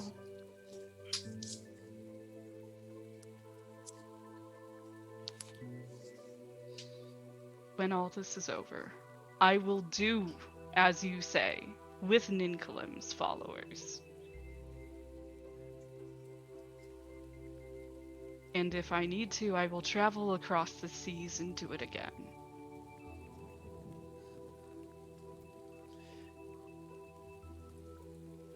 And what will you be doing while this plays out? You don't need to share with Els and me. Don't mistake me for a fool. I'm not sharing with Els. If I had it my way, I would share it with no one but me. But I need Then to have take somebody. what he has. Don't let it be his. It is not. Nor is he fool enough to mistake it as such.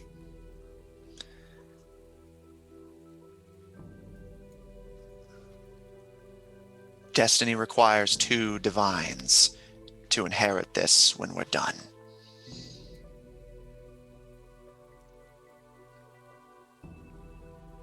And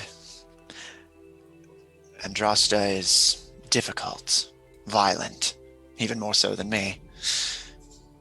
I doubt she'll be controllable enough to keep to herself, and inevitably her worshippers will turn on her as they once did. But you and I understand each other. We know how to survive. I do not share with Lord Els. Much like you, I bestow power, and in exchange I receive prayer. He is the first, and soon all of this land will follow. Did you not hear what I said? The priest's awakening should have slaughtered everyone to a one. But Ninkalim and I saved them. And they'll remember that. And when the dust settles, we'll be left with a continent that devoutly worships Ninkalim and myself. And once his worshippers are out of the picture, all that will be left is me. I want you to be there to see it, my loyal follower. But what was given, and you feel your strength start to drain out of you, can be taken away.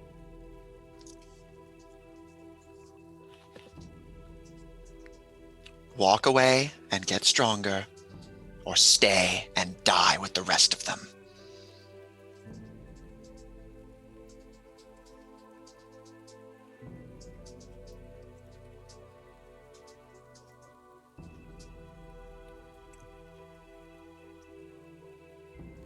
I can't leave them yet.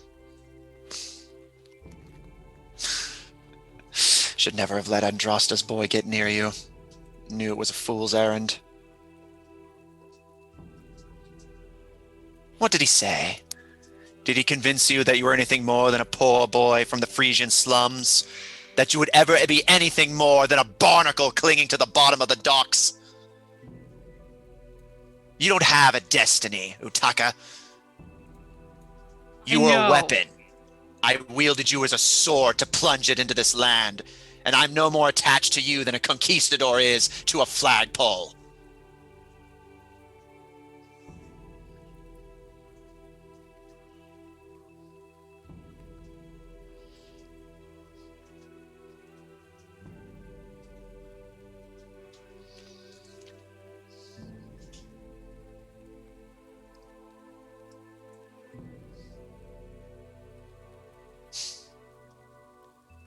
You're pathetic. I've heard that before. Goodbye, Utaka. I suspect we will not meet again.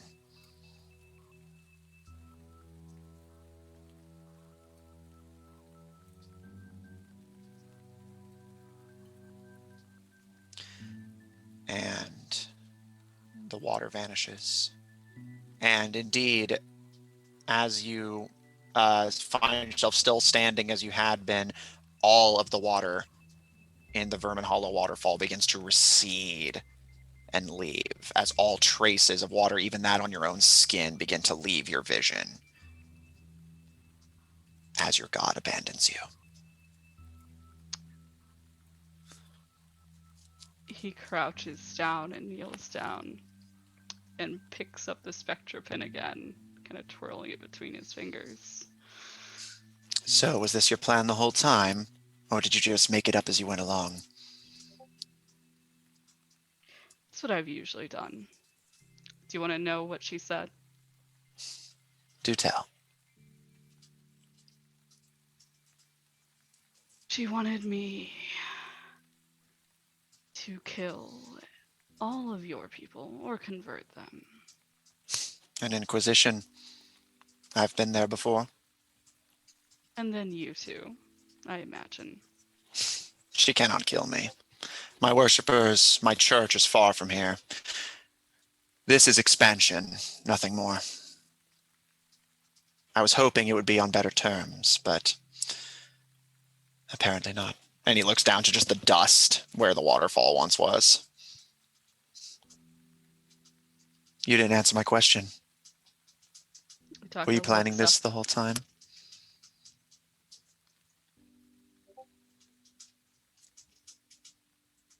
One of you, perhaps. I said it wasn't personal. I still like you.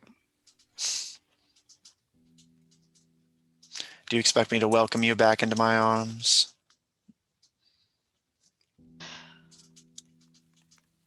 Probably not. Well, that's up to you. I ask you no longer as your god, but while I may be one, as two beings in this world, would you have ever come back?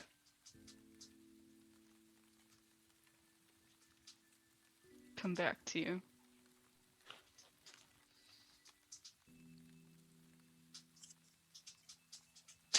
Am I only here now in your mind palace, because you're desperate, or because it's what you really wanted? He kind of rises and reaches back and kind of fixes his hair and puts the pin back where it was.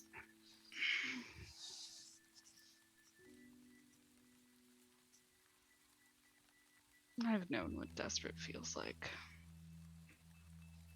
I don't think I am.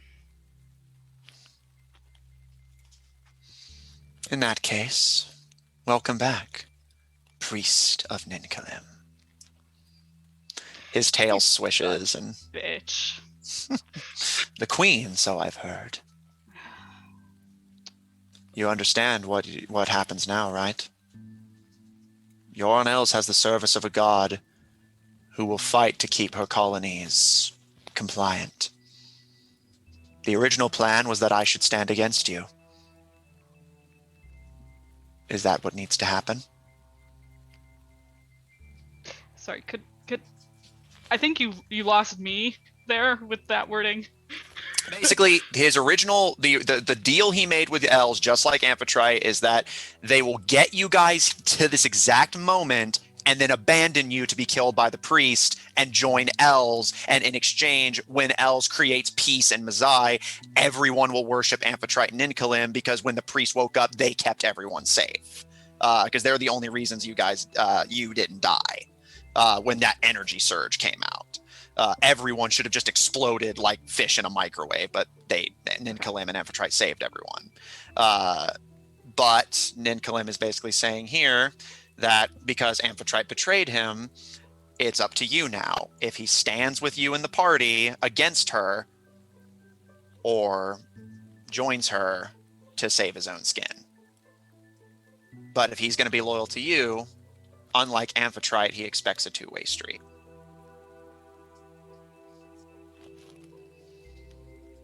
You don't want to share this land with her, do you? I've always shared the world with others.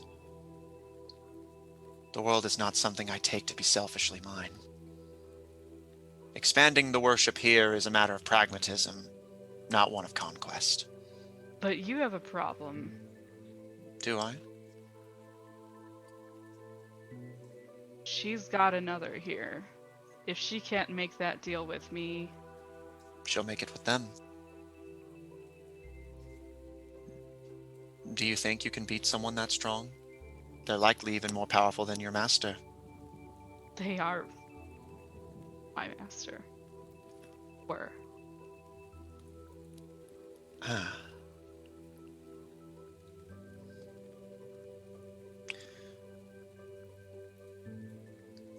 I never got the chance to thank you. For a second time, you've cleansed my church of the filth outsiders brought into it. Should do it right this time. I will be with you, as she should have been. You are not a sword, Utaka. You are... In truth, I'm not quite sure. Perhaps a barnacle. Eh. He You know what an Utaka is? he clasps his hands together and do tell. It's just a bright, colorful fish. I liked how it looked. He smiles and opens his hands, where you can see he now has a barnacle, as barnacles are vermin, and kind of like looks over it curiously. And was that the name you were born with, or one you chose? Chose it. What was your birth name, if I may ask?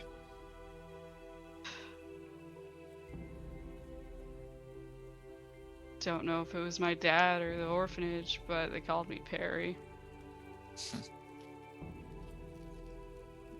Do you wish to go by that again? No. Well then, High Priest Utaka. It seems we have quite the battle ahead of us. I'm working against my own self-interest to see you become something more. And there was something she left out. There's more than one path to divinity. She wanted you to rely on her, but there are greater heights still I can take you to.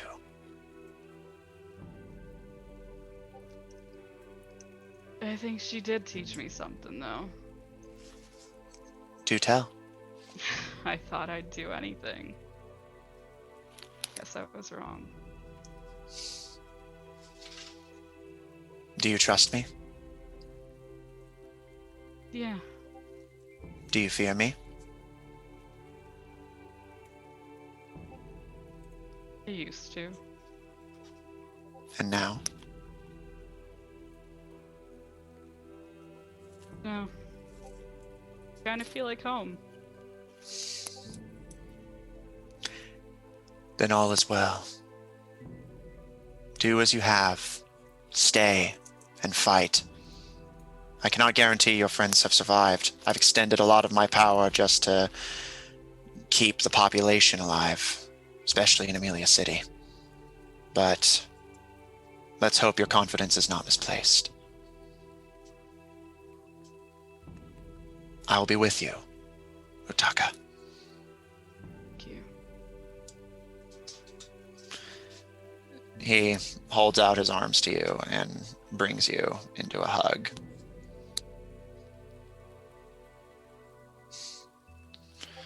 Taka kind of like ruffles the god's hair, given the height difference. Yeah. And he kind of grins and steps back and looks at you and just, I'm so proud of what you've become.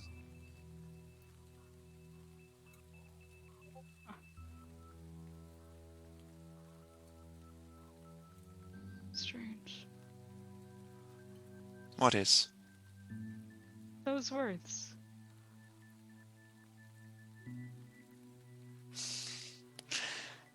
It's true. You didn't think you did all of this just with my help, did you? It wasn't me that gave you the power to cleanse my church. It wasn't me that encouraged you to show mercy to a monster. It wasn't me that told you to turn down divinity to stay with your friends. That was you. It's always been you. I know. You do now. Yeah. He takes your hand in his little paws and claps them over each other and complete your journey. I've preserved the lives of all others in your temple. I cannot speak for your friends, but we can only hope that your faith is justified. But we know all about faith, don't we? Let me go back. Goodbye, Utaka. I'll see you soon. And the visage of Vermin Hollow collapses into ants. Everything goes dark. And then your vision turns white.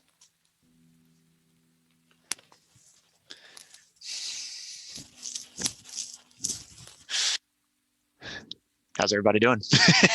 I love the implication that Amelia City was populated with either a lot of vermin or a lot of people who also count as vermin. Real political upheaval there. Infiltrates on my top takedown list now. Yeah, no one yeah. talks to Utaka. That's that our way. level 20 hit list. Yeah, so Utaka, you are no longer a cleric of storms. But you may take on a new domain as appropriate for a dedicated Pope of Ninkalim. Fire. Not a domain.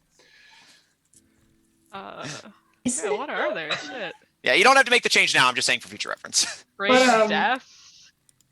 I was Death? thinking death. Yeah. Yeah. I'll help you through it. Nature would be a solid one. Mhm. I Nature can, or death, probably one of those yeah, two. yeah, I can help walk you through it after the session, just for future reference. Solid. Woo! Trickery. Twilight. Geharis, Griaz, Israel, Ivron, Utaka. As your individual visions end, Israel, Moscow dying to protect you from the priest. Ivron, your mother staking her life on protecting you.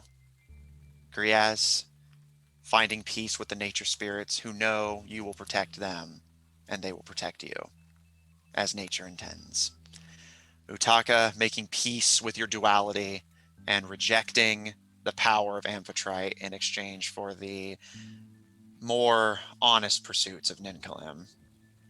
And Geharis, your sheer will carrying you through what should have been fatal blasts of magic. Like I said, whether it was true all along or not, even for that brief instant, you were a god. Man literally too dumb to die. So, if nothing else, We you love can it take, for him. yeah, if nothing else, you can take that away from this experience. Even if you weren't a god to begin with, even if you're not a god at the end of all of this, in that second, you were a god truly. You were the center of the world for an instant. As you all awaken, the white slowly fading as your ears are ringing and you can all barely see, you begin to take in what's going on around you. You see the temple of the gods that Utaka set up is shaking violently. And even as you're all still coming to consciousness, you can see another crackle of magical energy surge through the temple as even the temple itself is getting bolstered by the priest's awakening. All of your spells are becoming more powerful but harder to control. Utaka, against your will, trees and new rooms offshoot like acme from the temple as it expands against your will. And Griaz, as your hearing starts to come back, you start to make out an outline in front of you, and as consciousness properly returns to you, you see Melvin's like kind of silently screaming to you as your hearing is starting to come back. Griaz, we have to go. What's happening, bud? Griaz, as you and all the others stand up, you can see the royals all have their weapons drawn but are looking around as, again, the temple isn't collapsing, it's expanding. But it's expanding in a very dangerous way as the Empress gets pulled back by the Sultan as a staircase shoots up from the temple floor and smashes into the ceiling as a whole new floor of the temple is being created. As the priest's energy, it has to go somewhere, and Utaka's temple is absorbing it, acting as a lightning rod at the peak of the mountain. Griaz's gonna look around for Utaka. Utaka is rising from the ground and kind of cracking his neck, and he doesn't look like he's about to exit. He's turning and walking towards the two statues. Okay. You see him like rising a hand, and for a moment a crackle goes across his fingers, but it like fizzles out, and he like snarls, and then he will instead use Stone Shape to destroy Amphitrite's As all of you are getting Geharis, the Sultan's daughter, approaches you and starts kind of helping you up, and she extends a hand to you as well, Israel, since you two were next to each other when you passed out. And as the Sultaness pulls the two of you up, and Ivron, the Sultan himself, helps you up. All of you watch as Utaka, tries to cast a spell, snarls, and casting another spell, Amphitrite's statue detonates and collapses. As Utaka, you were just trying to collapse it, but it exploded, and already you can see as another wave of the priest's energy circles through the temple. Some of it courses down to you. There's available space for this energy to fill, and you do not extend a spell slot. Cool. He's going through some shit. All right. Hey, he's just gonna run. Bud, we need to get the folks out of here. You said you had a contingency. You got a second for that? If not, I got a backup. Get them here. I can't take everyone, though. I can. That all right? Sigil extends their sword, like looking around just in case like something starts happening. But just you all get out of here with Dr. Tails. I'll make sure the nobles are safe in the castle. I can take us to the sanctum. Okay. All of us. I don't know. Let me check a word of recall. Although technically I could probably boop, boop, boop, boop between the two. Because That's Yeah, true. exactly. You got infinite spell slots. You can do that as many times as you want. they're both temples of the god. This is literally a temple, so I could probably boop, boop, boop, boop, and get everyone out. All right, so yeah, we'll say you can take the party back on the first go, the nobles back on the second go, and the other miscellaneous characters on the third go. Where are you taking them? They do have to be willing. Is anyone not willing? No, man, everyone Okay. just wants to get out of here and not die. Okay. They'll do that later, Gaharis. Like, clearly they're not dumb enough to stay here in a collapsing space.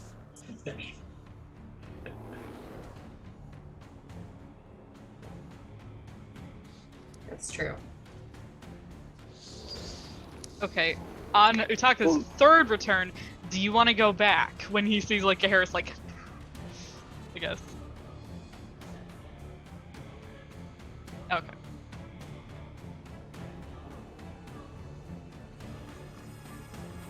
Okay, so I'll say while Utaka's warping everyone, you're getting the staff out. Okay. Okay, so you and Sigil heading back into the castle to get all the staff and mercenaries out. Utaka teleporting everyone between your two temples. Griaz, what are you doing? If teleportation's handled, I guess I'm getting teleported with everybody. Yeah. Okay. There's some trees in the Silver Sanctum. You could take them through there. Yeah, I was gonna say if we need to do this, in Yeah, I'll say fewer you can help and trips. get it done faster. Yeah, he, exactly. if we're doing this in fewer trips, he would just cast transport via plants, and then have one of the druidic guardians, which is a tree, just running to catch people, literally Okay. just Kirbying them into its doorway. Okay, noted. Israel, what are you doing? I think honestly she was gonna go. She looks between everyone, and she probably goes to Gaharis and Sigil. She knows where all the people are in conjunction with them. They Yeah, can because you help split set up off, the patrols. get everyone together, and she also can teleport Okay. helpfully. So Ivron, what are you doing? Can they see the town of Jor from where they're at? Yeah, Utaka, the whole point of the castle being up here was to be able to oversee the town. So yeah, with Utaka building the temple even higher, you can easily see the whole town. Panic in the streets or houses crumbling? Or We'll come back to you. oh, All right. All of you just quickly form this plan, and the nobles and your fellow party members agree. But Tails points with their mage hand to you, Utaka, and after we get everyone out of here, we need to have a word in the sanctum, all of us. Agreed. And he's more serious than you've ever seen him. And he puts his hands together, and if we can get everyone out of the temple, I can assist you all in getting everyone to safety. Harris, you and Israel just immediately book it out of the temple to start getting all of your mercenaries and hired help out of the city and to safety. And Ivron, as you follow Israel, Sigil, and Gaharis, who are running to the castle, you stop at the edge of this tower that oversees everything below Utaka's temple, but still above the castle, and you can see Jor, and it's chaos. Magic is surging uncontrollably, and while Ninkalim and Amphitrite, assured that nobody would die, there is still a lot of uncontrollable energy being expelled. Then, if you'll allow that, I know we didn't talk about it in game, but if Ron would have used Find Greater Steed. Yeah, we talked about that briefly. It's totally fine. Yeah, so he will send out a loud whistle, and flying down from the clouds in a very cliche manner is a Pegasus.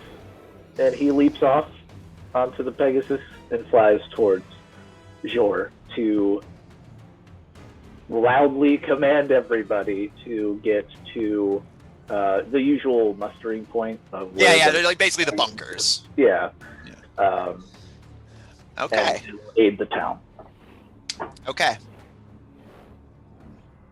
The next few hours are going to just be abject chaos. Geharis, Israel, as you with Sigil in tow just start sprinting through the halls of the castle, just sounding the alarm. The staff needs to get out, the mercenaries need to get out, the guards need to leave. You see all of your mercenaries are in just as much of a tizzy. Cindy, this druid who can like communicate with vermin, is like surrounded on all sides by rats who even she is having trouble controlling because they're just attracted to her, but she's not able to like distribute her control among them. But periodically she'll like bend over as another surge courses through the castle and more rats and roaches will surround her. And she looks up to you. She's so young and she's scared, and she looks to the three of you as you sprint down the hall and just, what's happening?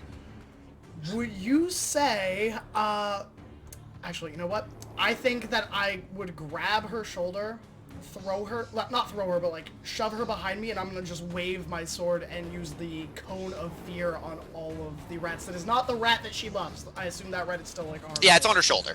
And just fear all of the rats. For a second. Just get a hot second pause Yeah, like, in the swarm of rats. Yeah. Geharis, as you hold your sword out and sweep your blade, this like black wisps of nightmare come out of all of their mouths and they scatter like rats. But as the energy courses into your sword and another surge from the priest cuts through the castle, your sword doesn't use up that charge of fear. Even items have to store the energy. It's too much to just be let flowing loosely around. Items do not consume charges either. Wonderful. In which case, I will send her with Sigil. And she'll be like, get her to the fallback point. I'm going to continue in. Every person I see, before I send them off to escorting, I'm going to be casting aid. Okay. It targets 3 people, so ideally if there's 3 people in my vicinity, they're all going to get it. Yeah, okay. And Israel, just anything noteworthy from you, or are you just going to help Geharis get everyone out and tell them where the patrols you sent are so that you can go get them from the forest? Yeah, as a fun aside, during these moments where they sort of meet in the middle, there is one time where she asks him very quickly, so what do you think about kids? And before so, yeah, Geharis, she's gone, and then she's coming back again, so... I don't know. I haven't really thought of that set far ahead. I was going to think maybe a nice pick at the house, and then I go off and dash down the corridor again. Like, come back. She comes back. How about one kid? Just one. Only one? You know, minimum. Let me think about that. Oh, over there! And I'll run. Yeah. Hi, Captain! And this is happening while that is happening. Like right now? Or like, is they alright, am I? Soon! Let's think soon. Like with a dragon on those? Not that soon. Okay. I'll make sure to come back to this later. Yes. Thanks. Great. Avron, as you ride astride your Pegasus, more angelic and beautiful than ever. Lauren still at your hip. You fly down confidently and beautifully down to the streets, and almost immediately everyone turns their attention to you as you're quite an attention grabber. And I'm assuming you just start getting everyone to fall back to the rally points. And yeah, as you look around, common, undercommon, it doesn't matter. Everyone's panicking. You see orcs like running, and you see an orc actually trip like as they're running through the snow and like cut their hand as they're like trying to like right themselves. But then as you look, you see it as even their orcish regeneration is going out of control. Racial traits recharge as well. All magical abilities of any kind have infinite fuel, but it has to be used or it goes out of control. And you can see the underlings are like ringing the bell just in a panic to try and keep everyone calm. Ivron, Gaharis, and Israel. As Ivron, you're in the town helping everyone, and Israel and Gaharis, you're running through the forest, getting all of the patrols you had on the outskirts of the town to the temple to safety. You see it in the distance. Massive, dwarfing the mountain that Amelia City was built under. A massive dragon. Once black, but time underground has damaged it. Abuse from the Hell Knights has damaged it. It's covered in scars, burns, scales are falling off.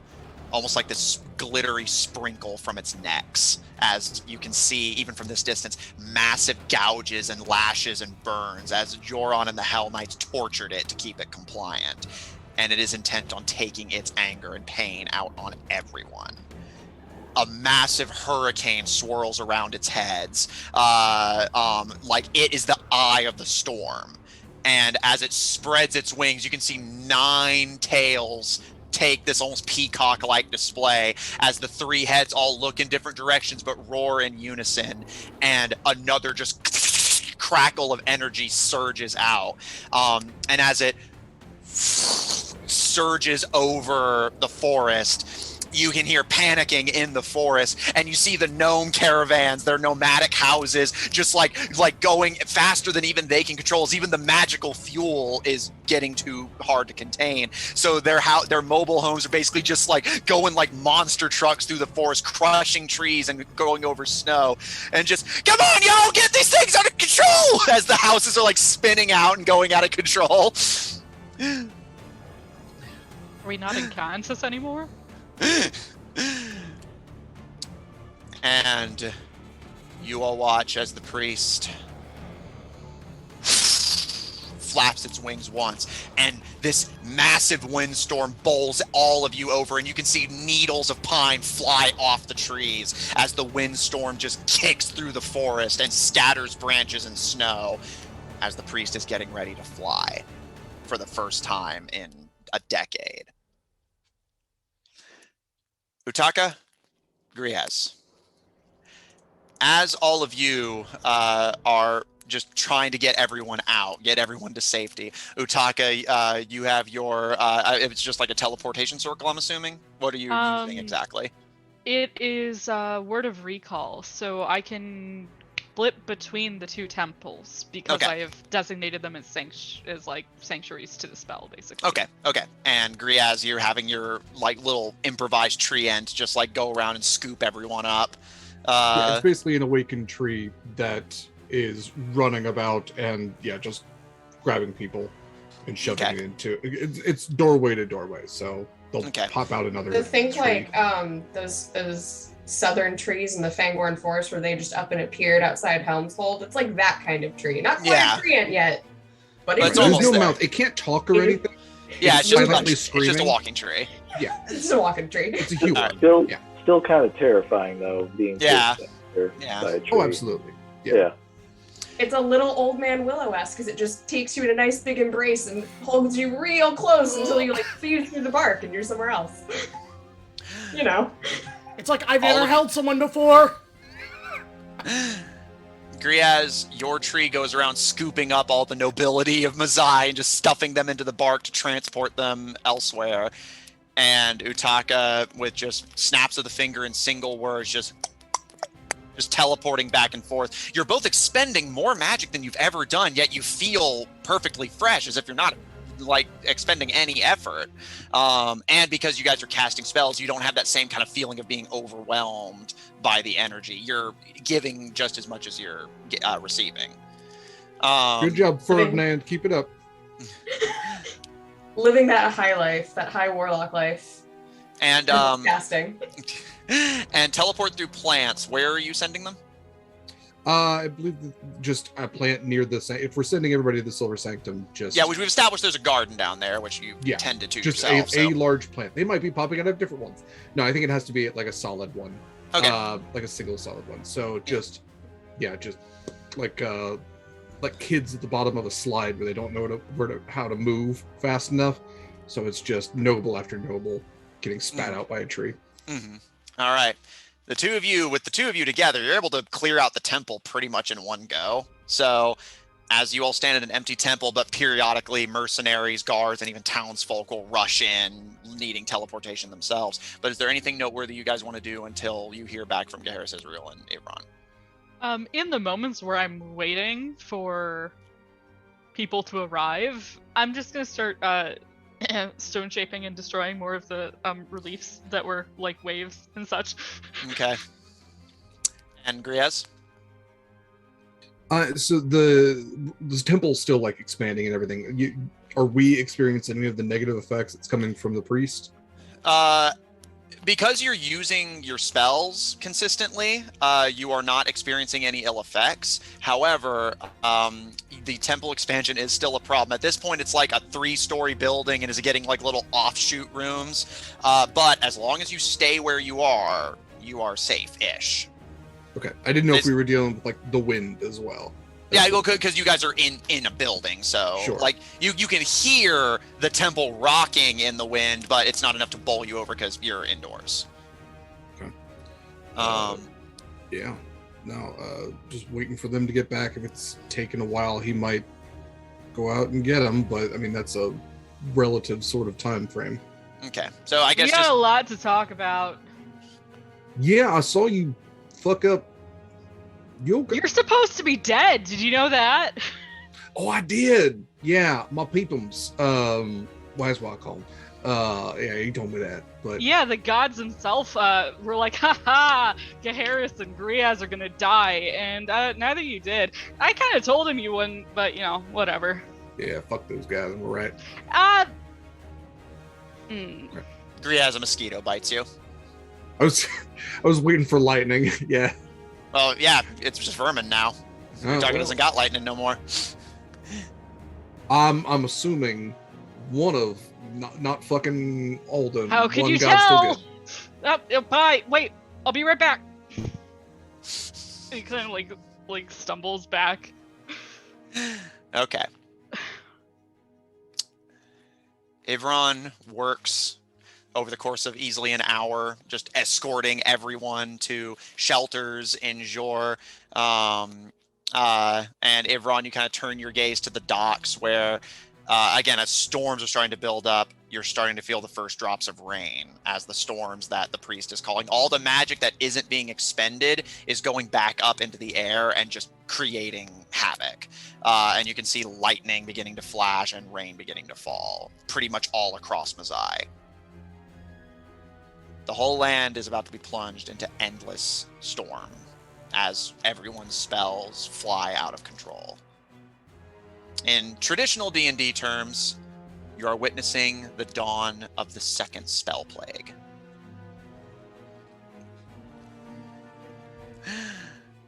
Geharis. The first one was the one that ended, I guess, the second age?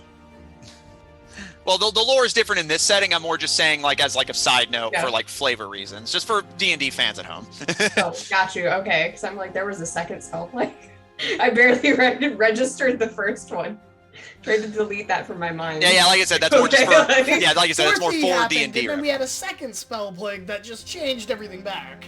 Oh, I see. Oh, right, that's right. Okay, that's the second spell plague. Got it. Cool. I'm realizing I should have named my tree Ash. It was Ash Ketchum? Yeah, because it was catching them. A lot of wood, coulda, shoulda, if you know what I mean. Yeah. Come on, leave him alone. But branching topics now. Chuck it right out. Let's get back to our roots real quick. Fine, if you will. Please, leave it alone. Come on, Franz. Let's move on. Quit barking at me! trees. Anyway, Gaharis, Israel. You again work over the course of hour and a half, just getting like stragglers, gnomes, mercenaries, poachers up to Utaka's temple, which, yeah, as the two of you look up, you can see that Utaka's temple easily is reaching 4 stories now and is starting to sway dangerously as it's not built to be that tall and the mountains can only support so much. I'm gonna give you guys 2 more chances and then we're out of here. Do I feel that we have gotten everyone we can? You've gotten all of Israel's patrols. Avron's gotten the townsfolk to get to safety and like inform them of the situation. You've gotten everyone in the castle, and Griaz got all the nobility, and Utaka got all of your other party members and relevant NPCs. As far as you know, everyone you can save. I'd like to take Ready? one last look around, like a perception check maybe, to see if there's anything or anyone we missed. The Also Mastodons? like to send a sending to Ivron and tell him to get his ass here because we're leaving.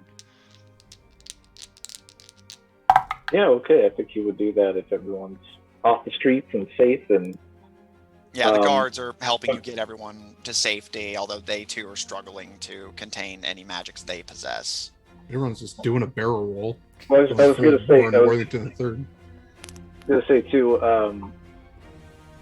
He would probably also try to get people to go to the extraction point that they use for the dragon mech to go into Silver Sanctum. At least the people that don't want to stay in the town. So Okay, noted. if they're doing that, then he'll just use the sending back to be like, I'm hitching a ride. Don't worry about me. Okay. Where are you going? This can be continual sending spells right now. Yeah, Yeah, infinite spell Let's slots. actually have phone conversations now. Yeah, okay. So we can have a phone conversation. The Sanctum. Where am I? How? How are you getting there? Dragon mech. That's a terrible fucking idea. Why? Doesn't look like a dragon anymore, does it? Well, You don't it's- know what's going on in the seas. Don't do I mean, that. it's a lake, so Don't do that. is there a reason For once why? in your fucking life, trust me. I do trust you. Okay. I've already then got don't all do these that. people gathered. Like, I gotta tell them to go back home. This is gonna be an awkward conversation. Israel would have informed people as she was leaving with Gaharis that she could also teleport and she might be closer to Ivron and capable of extracting those people. All right, so where yeah, they so can be. yeah, I'll say, Gaharis, as you're doing your final look around, roll investigation. And Israel, as Gaharis is like searching the houses, like making sure everybody's either in a safe-ish place or at least off the streets. You see Ivron down the road at the docks with a crowd of people and kind of having a one-sided and kind of confused and concerned conversation.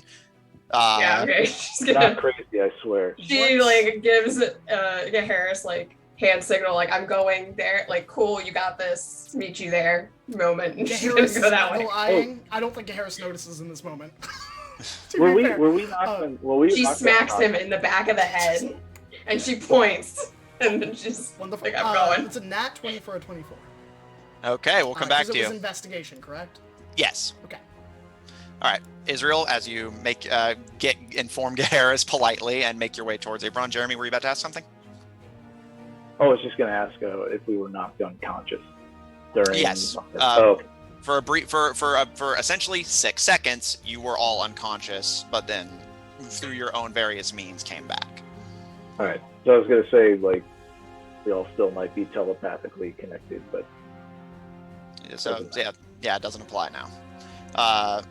Israel, or rather Ivron, as you're like trying to get answers out of Utaka, who seems like angry and desperate and panicking and not giving you a clear explanation, Israel runs up the street towards you just as you see a bright, blinding flash of lightning. You hear this of thunder, and you don't know if it's the beating wings of the priest or just thunder from the storm, and a torrent of rain begins to fall over the two of you as you approach each other. Okay, yep, this is not a good place to be. And she's just gonna wave people Come close, gather close. This might be a few trips. The orcs, the people of the Bobwin Sultanate, all the parade folks, the knights, everyone's just looking to you two for answers. All right, and she's gonna like supercharge this because she's got all this power, right? So she's gonna try and take physically as many people as possible since she's got this handy dandy storm over her. So you're going to see her and like that eldritch energy that almost matches her eyes, that blue, green, cyan, turquoise, it starts like electrifying over her as she focuses, and it creates this great ring around the people that also begins to glow. And they sort of see in that glow just the hazy form of a forest for a second. That forest glade where she would always see Moscow. And it's this sort of hazy half there in that same greenish light. And her eyes have gone like completely when she basically invokes it and tries to transport as many people as physically possible in one casting to go down. And then she'd repeat that. Okay. Until they're all gone. And Okay. she's going to teleport them to what she knows is the large sort of entry area in the the front gates, essentially. Exactly, that front gates, or like in front of the hotel-ish area that she knows is fairly large, that can deposit people usefully in a location before she heads back. Okay.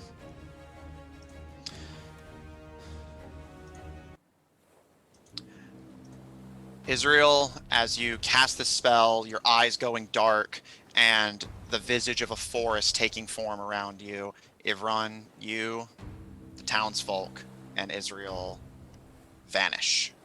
As Ivron, you watch as Israel, are you wearing your mask that Moscow gave you? No, but it might actually seem to be there in like a faint.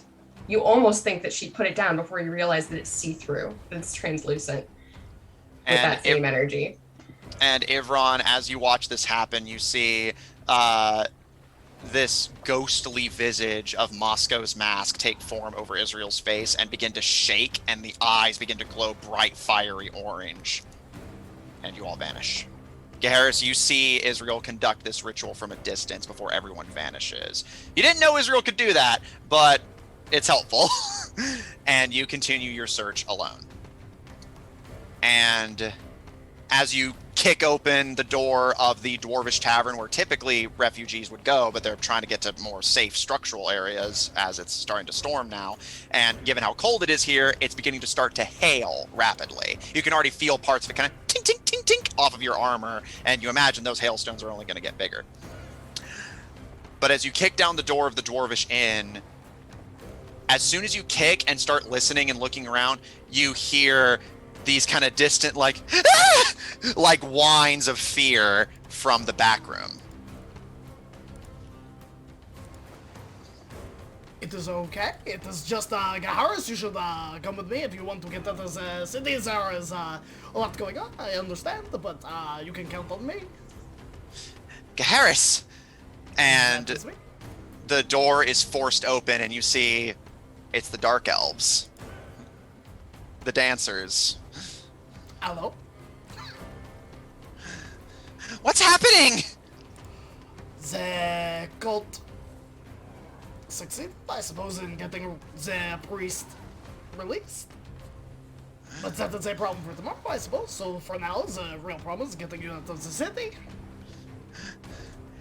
And you see a familiar small gnome perch on their shoulder, and I hope that includes me as well. Basil, of course, of course. You hear some shouting from out on the street. Gaharis, where are you? Is like Utaka has made his way down for the final transportation. Well, we should get going, as that seems to be our route. There's a problem. Oh? And he kind of elbows the Dark Elf's neck, and they kind of grimace but move to the side. And peeking into the back room, you see Basil's spider is unhooked from its cargo, with the cargo, which is currently glowing brightly. as he sells magic items, and all of that energy is going to have to go somewhere, and none of it's being used. So it's just building and building and building. Wonderful. I am truly. I can only stand over there by the wall real quick. Excuse me? Don't question. We don't have time. Yes, sir. This is going to be scary. Someone grabs them right after I do this. Okay? You will not get harmed. You got it, boss. I'm going to fear them with the Blade of Nightmare. All three? Nope, just the one. I'm going to face away from the other two because it's a cone, and cone the one that has stepped away. And yeah, as Basil pulls, I'll say the more kind of calm, politely dressed dancer, leaving you standing before a kind of agitated and frightened looking dancer who you promptly point your blade at, and again, and I need to roll a d4 to see how she takes this.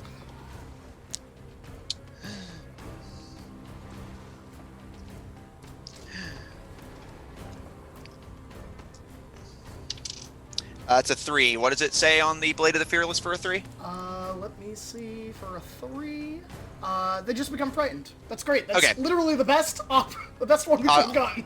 Sweet. So yeah, she starts to just scream and like clutch at her chest, but she remains in place. Although she's not looking at you. She's trying to like look away and is just like screaming and babbling in fright. Oh, that's fine, because literally the next second I cast heroism on them and they were immune to being frightened. Why? Because of this, and then I'm gonna open a portal to my portion of Nightmare. Okay. And do you step through as well, or just get them through and then shut the door? None of us are going. We are getting the goods through. As Basil starts helping you drag his cargo I mean, I'm across at 25 the... strength. I'm as strong as a giant. Bear in mind, though, that this thing was being carted by fair. a pack animal that has 8 times your physical That's strength. fair. As Basil's helping you drag it across, he just looks up to you and just, "You sure about this?" It is the safest opportunity. We can't leave it here where all of the magic is going awry. This is the best place that I can put that for now, and then we can get it later. I'm not worried about the stock. I'm worried about wherever we're putting it. And he starts pushing it once you guys get it close to the door to get it through without stepping into Nightmare himself. But as you do so, you see one of the items, and you actually recognize it. The fireball pipe that you would use to prank Ivron, but had returned afterwards. And it kind of falls down the pile and clatters on the floor. And Basil just looks to you and just... Uh-oh. And just immediately shoves the fucking cargo as hard as he can. Shut it! Shut it! So I have command of this realm, right? Yes. Or at least this local dominion of it. Am I able to stop magical effects within my domain? I will say yes. I'll rule that you can. Okay. So I level the blade at the doorway and I just go, not in here. This is a perfect space. And the glow just... All the energy is fizzled, as Nightmare is not confined to the laws of physics. It is literally just fear. So, energy does not have to go somewhere. It can simply cease to be. And he quickly... Sorry. No, sorry, this is the last thing, I promise. Okay. He quickly just picks up the glowing pipe and just chucks it into the portal, and as soon as it crosses, it fizzles into a plain pipe and smashes against the formerly magical items mundanely. Wonderful. They'll be magical once they come back up, but in there they'll be safe. Utaka, I'm over here, and I will call out really loudly. And Utaka, you can hear the door with a through swipe the of my rain blade. and storming. Yeah, I heard. You turn around and you see him, and he's got bruises from the hail, I think, probably. Well, no time like the present. I close the gate. All right, take us home, big guy. Sorry, not as big, but I'm taking you home. And Utaka I was will- talking to you. Ha! Take that. Anyway, he will gather them and word of recall. All right. Griaz, you're left in the crumbling temple alone. You are confident the last of the people have been escorted out, and Utaka's temple at this point is easily 7 stories high, several stories wide, and you can feel shaking as the mountain is legitimately about to cave under its weight. Oh, yeah, everything's fine. Your Oh, I tree, should leave. Yeah. yeah, your tree companion kind of looks down to you curiously with a kind of tilt of the head. I know, Oakley. I know. All right. Hey, listen, y'all been fantastic furs. I'm very proud of all of you. I brought you into existence. It's only right that I see you out. That ain't gonna happen though, so just best of luck. Okay, and he's gonna jump in the tree. As you jump into Oakley, the tree kind of looks down and kind of curiously paws at the place where you disappeared, and then looks up as an 8th story is added. A balcony expands out from the side, and the mountain can't take the weight anymore. And that's the end of the giving tree. The mountain, the Hydra Mountain, crumbles, cracks, and if there was anyone left in town to watch it, Castle Jor and the mountain it stands on falls, caving in as Utaka's ever-expanding temple just basically weighs it down further and further and disappears into the Underdark. The priest has been awake for a couple hours, and a mountain just disappeared.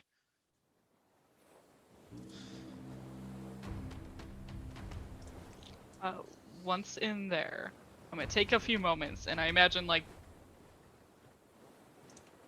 this little temple is still full with people who haven't exited. Yeah. Y'all can like go out into the streets. It's okay. And he's gonna try and like wade through the crowd to find which of his companions he can here. Okay. Which I will say Israel took Ivron to the front gates. So it'd just be you and Gaharis, because Griaz is going to appear at the garden on the other side of town, and Israel and Ivron are at the front gates. Let's go find him. And Tails, we gotta talk. You're absolutely right. I know. Okay, Israel and Ivron, can you grab them? Yeah, he just snaps his fingers, and Israel and Ivron, 1 second, you're at the front gates with the crowd and kind of like trying to calm them down. And you can go here. You literally catch them in the middle of a speech of, if you were looking for shelter, please go here, here, and here. And the two of you are now in a packed temple of Utaka's creation, with Gaharis and Utaka and a crowd of scared people. And Griaz, need him too. Is Ivron still astride his Pegasus? If you didn't dismount, then yes. Nope, didn't dismount. Just there. Okay, please, everyone out. Okay, and Griaz, as you're teleported in. Exactly. Keep it orderly, everyone. Just calmly file out. And go to the left, and she like basically directs them to the left down to the hotel, like giving them a place to go. What's your step there? She made a mess. I'm sorry. I'm sorry, everyone. People are scared, but they trust you. And begin to file out, worried and scared and mumbling, but they leave. And as the last person exits, the doors shut, leaving the 5 of you in here alone with Tails, Ivron's Pegasus, the mess they made, and Tails kind of crosses their arms, and I don't think I need to explain to you that this is very bad. Yeah, I got that. Yeah, it was a little bit evident, to say the least. When Utaka cast that spell, I couldn't see what was going to happen. I can't scry on a temple of the gods. So you went off the beaten path. Oh, we're well past that. In more ways than one, yeah. Many. I can't believe Ivron's flying horse shit. Why not? It's a horse. That's what they do. just thought they'd be more majestic and fart rainbows or something. I don't know. I'm sorry, Usaga is priorities. going to turn and again start stone shaping Amphitrite's existence out of this temple. Which you notice, as you start doing that, you still get your spell slots back, but it takes a little longer as you're getting further away from the energy being produced by the priest. And as you're doing this, Tails kind of watches you impassively for a moment before. Luckily, there's still a way to get us back on track. What's on track? Originally, you were supposed to do things in a certain order. That's why I tried to keep teleportation to a minimum. That's why I was cautious with what I told you in case that would influence your decisions. But you said it yourself, we're well past the beaten path. At this point, the best we can do is make the right steps and hope that's enough. Have you ever walked on the beach and seen your footsteps in the sand behind you? Of course. Israel thinks for a minute because she doesn't remember that as a distinct part of her beach memory. That was not one of them. Yeah. She just goes, okay, sure, why not? Yeah, and Gaharis, to your affirmation and Israel's kind of vague agreement. Eh. This is much the same, except the footsteps are ahead of us. And we need to match them. Is there only one foot instead of footsteps because you're carrying us? No. There are Again, a great what many are these footsteps. footsteps supposed to be? Is this the part where we all live? Should I tell them? Or are you gonna? I believe you may have a greater understanding of it, perhaps even than myself.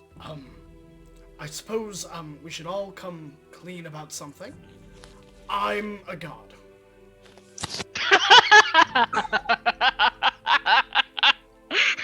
Insight check. No, I'm just kidding. Sure, insight check, Matt. Do I roll deception or I persuasion? I know he believes it. Yeah, I was going to say, it wouldn't matter, you believe it. Exactly. And Which would Israel be just sort persuasion. Okay, 38 insight. Is he a god?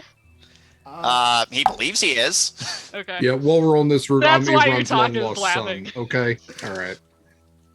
Okay. That's not how I thought you were going to survive that, but sure, if you think so, power to you, apparently. Oh, hey, Harris, you and me supposed to be dead. Oh, Yes. Yeah, that's one of the problems. Well, I'm just all agree. Well, that's what Moscow said before Moscow died. Well, Well, Reyes, how sort did of. you not die then? Oh, swamp saving. Which, by the way, we need to get there fucking ASAP, like yesterday. Yes, That is- Thank you. that yes, I have help with that. That is indeed So- one of our priorities. So, I gotta Yeah, 'cause- kill someone. yeah, that tracks. We've got to kill Okay, a lot of people. sure. There's, we'll add them to the list. That's fine. Okay, we might also have to deal with a god. Okay, yeah, we'll add them to the list. That's fine. Oh, Besides the one me. Yeah. Okay. Yes, not you, honey. Oh, wonderful. The only way we're dealing with you is I'm marrying you, remember? And she's just like a little mother. Indeed. There's little point in keeping the future secret from all of you since you seem so intent on changing it. Maybe we should all go in turns because this is getting jumbled a little bit. Okay, do you want me to go? I do. Or- Yeah. Okay.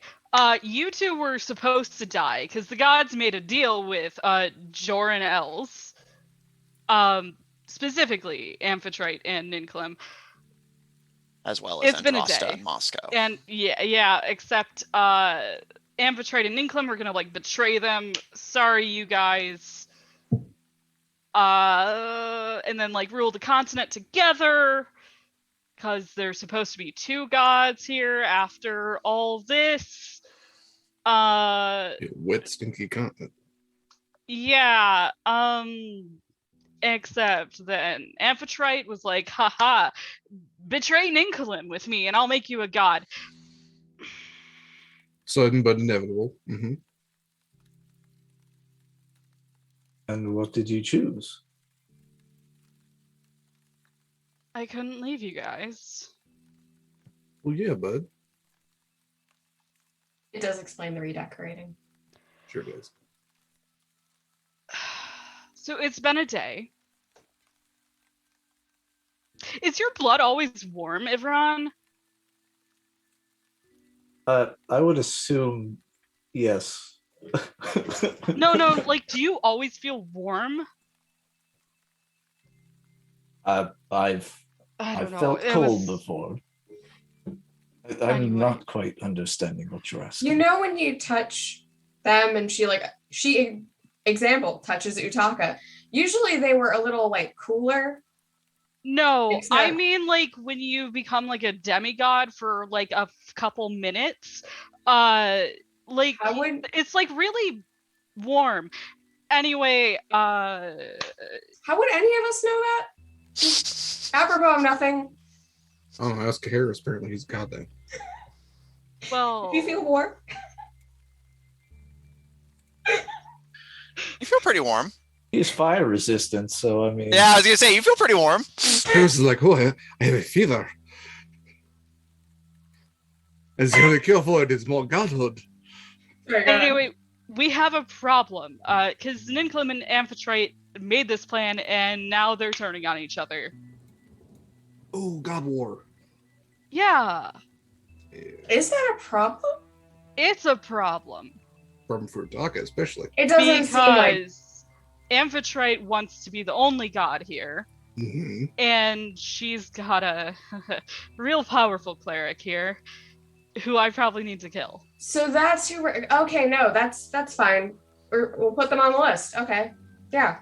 Because if she ain't making me a demigod, Oh. she's got someone else to do that too. Right. If they're You- smart enough to ask. You said there They're can only be smart. 2 gods. Why only 2 gods? That's how the wheel's supposed to go. Yeah, no. We're throw that out. Oops. I mean, agreed. They were Amphitrite and Ninclim were going to save everyone on the continent. And that's how I guess, and he gestures to the doors, they're all alive. So Okay. they were looking to grab all the worshippers from everyone else. Oh.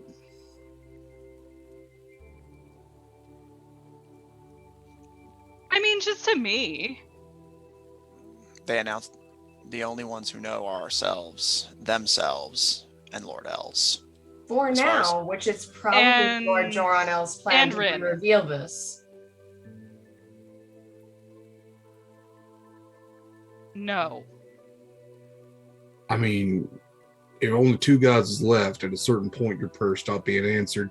And then the people whose prayers are getting answered, them's the ones that come around and either convert you or kill you. No. Indeed. But What are you let's- trying to say, Utaka?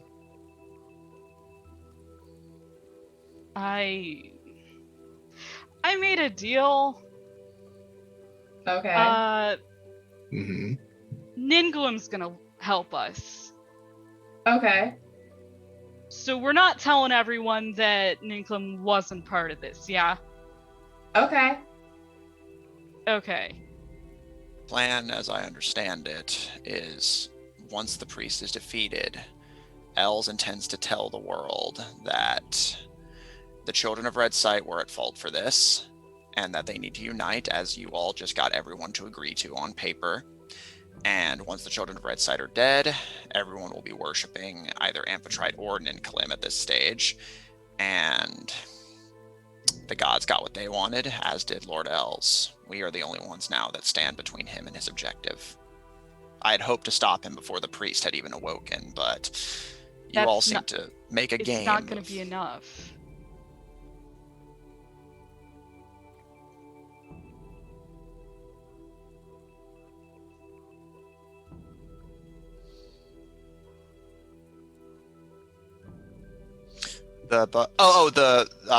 the That's right. yeah, it was Amphitrite.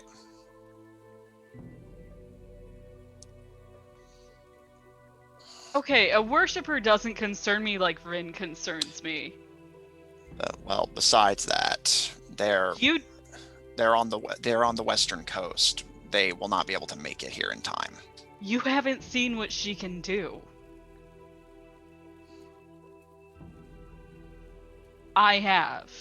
It sounds like we need to work fast, and the first place we need to go is the swamp. Not exactly. I like the sound of that, Tails. Okay. Tell us about these footprints, Mr. fucking Cryptic. Like I said, not much point keeping it secret from you. I will take you to Kenny Caldwell. You will either capture him, kill him, or make an ally of him. Whichever you choose at this point doesn't matter. We just need to take the step. At this point, I won't wax about shoe size anymore. We'll make our way to the swamp then and deal with the ongoing ritual. They intend to use the priest's energy to finish it and leave only one place of greenery left, which Ninkalim originally intended to take advantage of, as all those left with food would be those near his church. But plans have changed, but it's likely that the cult is unaware of that. At which point, we will head to Smythe, and while the rest of you confront the gambler, Utaka, do whatever you feel you must. Alone. However you choose to go about it. At this point, you've all done the impossible. You've changed destiny. You took a wheel that only goes forward or backwards and turned it sideways. And I don't know what happens now. I don't know if we all survive this. I don't know if we win. But what I do know is that I swore an oath when I joined the investigation agency that I would protect these people from supernatural threats. And I intend to keep my word. Good. Because I intend to kick the spokes out of this wheel. Tails, On that note, real fucking honest. I have had to set aside my home more than a handful of times right now, knowing that it is in active danger, knowing what the threat is, and having to step aside for it one more time, ruffling my feathers a little bit. So I'm gonna tell you this: that's fine. We can go deal with the Frozone, but it's gonna be quick. And if it's not, if my home ain't saved, then you can just look ahead and see what I'm gonna do to you. Make a persuasion check, or an intimidation, your choice. Just tell me which one you're picking.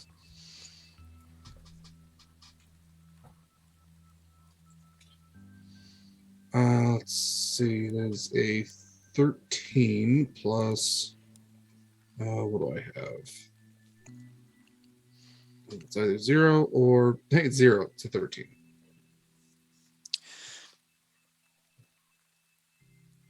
You have my word. I will not let disaster strike your home. Our old agency's oath transcended the boundaries of Bluefield and Empire. I consider your people mine to protect as well, and I will not let the priests or the cult or Lord Els destroy it. I will not let them take your home from you. You have my word. And mine. I appreciate that, you're not worried about you, but that's, you look nice on that horse. Oh, thank you. She's new. Everyone, Got this that is new horse Valkyrie. smell. Yes, quite. As you clearly can smell. By the way, this is Valkyrie. Valkyrie, this is everyone. I'm sure we'll all be good friends. Well, They kind of nice. sniff at Utaka curiously and then just... I think this spurs a look of brief panic as I realize I left Nathan in the city. he's fine. Yeah. Like, To be honest, he can probably now like fly at supersonic speeds now that he's in that storm. Nathan, go defeat the priest without us. You got this. I believe in you implicitly. We should set out as soon as possible, but if you need to make any preparations, now's the time to do it, because we cannot stop once we start. All right. We will not get Very another well. chance to rest until we reach Smythe. Let's go. Should we put our hands in the center or something and say, go save the world, team? It's up to you. Whatever it is, we're in this together.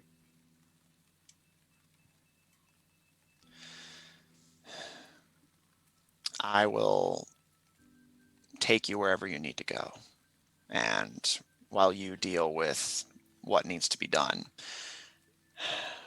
I will try to save as many people as I can. The gods may have protected them from dying from the initial surge of energy, but there's still chaos out there. People are dying.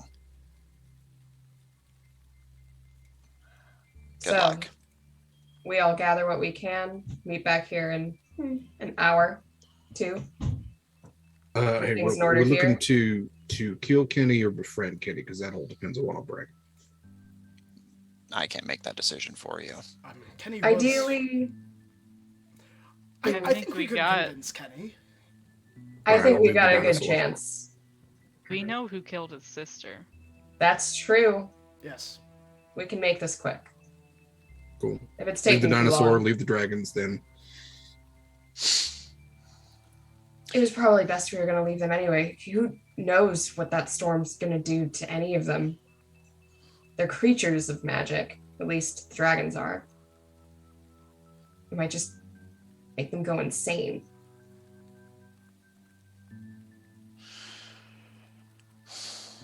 All right, Tails, go feed the pets. We'll On it. Yep. Meet you back here in an hour. Wonderful. Good luck, everyone. Wonderful. I'm going to run to the front gate. And Harris, as you start getting ready to run your way out, Tails kind of looks around, then just kind of puts his own mage hand in where everyone had been standing. And Yeah. go team. Go team. He actually smiles whenever you do it too. And vanishes. And with nothing but a look to one another, you all quickly dart into the Silver Sanctum as everyone continues to panic and whisper amongst themselves, gathering your things for the final leg of your journey. You have to deal with Kenny, deal with the gambler. Utaka's master may stand in your way as a divine pope of Amphitrite. One last-ditch effort from the goddess to prevent you from interfering. Fight the priest. And then, once the swamp is saved, Els is all that's left. The last remnant of everything he built, trying to create a peaceful world through one last leg of chaos. Not on your watch. And that's where we're going to end tonight's session. Oh goodness. All right. Can I get some? We're just gonna drive into wherever Kenny is and be like, "Hey, yo, nerd, we're gonna go kill the guy who killed your sister. You in or You out?" want in? And if he says out, we run him over. If he says in, he hops in the van. Yeah. If we had got invested that, our we got money that, in a everybody. flying carriage at the beginning of this campaign, that's what we could have done. Hi, everybody. My name is Graham, or Graham Crackers, and I had the delight of playing Harris Nervos Blackmont for you today, your Tiefling Paladin Bard. Thank you for spending the time with us to, watch us play some D&D, hang out, and just chill in the chat. If you are new here at Graham Crackers, we are all about playing video games with friends, TTRPGs and RPGs, and making memories. Because you know what? D&D's for now, but Lifetime of Memories is forever. So, thank you so much for coming. I would love to hear from my fellow cast members 3 things, as we typically do. Who are they? Where can we find them? And what are their cool projects they're working on? As for myself, cool projects, in June, we are looking to start up Season 2 of Shards of Anarian and Anarian's Rest on Tuesdays at 7:30 and 8 p.m. Eastern Standard, depending on the day, alternating weeks. DM'd by yours truly, where I get to play with a whole bunch of cool friends, and, sometimes they make me cry, sometimes I make them cry. It's a lot of fun. It's a blast. But outside of that, you can find me on Twitter at GrahamCrackers1, or here on Mondays when I occasionally play video games. Outside of that, always looking to collab, So let me know. Hey folks, I am one of the aforementioned cool people you can find here on Tuesdays. Every other Tuesday for Shards of Anarian when it returns, where I play Sindra Staddermain, a Leonin Warlock Paladin, uh, who's a little displaced by time and is one of 4 Leonin in the whole world. So that's an experience, and we'll see where that train goes. Other than that, catch me here on Fridays for the foreseeable future, and otherwise, you can find me at Ferocious on Twitter, which is linked in the chat. I look forward to seeing you guys next week. Hi, folks. I'm Derek Sword. If you want to find me anywhere, the best place is Twitter for the current moment, at dsword16. A lot of my stuff is on hold because I literally bought a farm and moved across the country. And I'm fixing up said farm into a home with a proper streaming space. Until I have that streaming space, it's not really comfortable DMing or that sort of thing. So give it a month or two, and I will be back at it for Horizon's Call Season 2 on Eva Saraid's channel. Also the podcast Monster Crush that I do with my friend Heavenly, and both of those projects do have back episodes that you can find on YouTube. Monster Crush you can find anywhere podcasts are found, and I'm looking to have some more projects coming up soon. But yeah, I'll be going back into office and taking a ferry as part of my commute and lots of time issues. So we'll get all that figured out. In the meantime, like I said, check me out on Twitter, dsword16, and any updates will be there.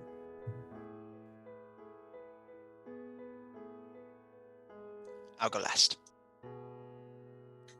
Hello, everyone. My name is Jeremy, and I had the pleasure of playing with these fine folk once again as Lord Ibron Blackmont, Protector Asamaro of the Devotion Paladin.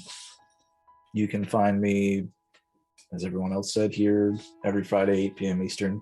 I am Graham Crackers exclusive, so you can't find me anywhere else or at any other time because I am very busy.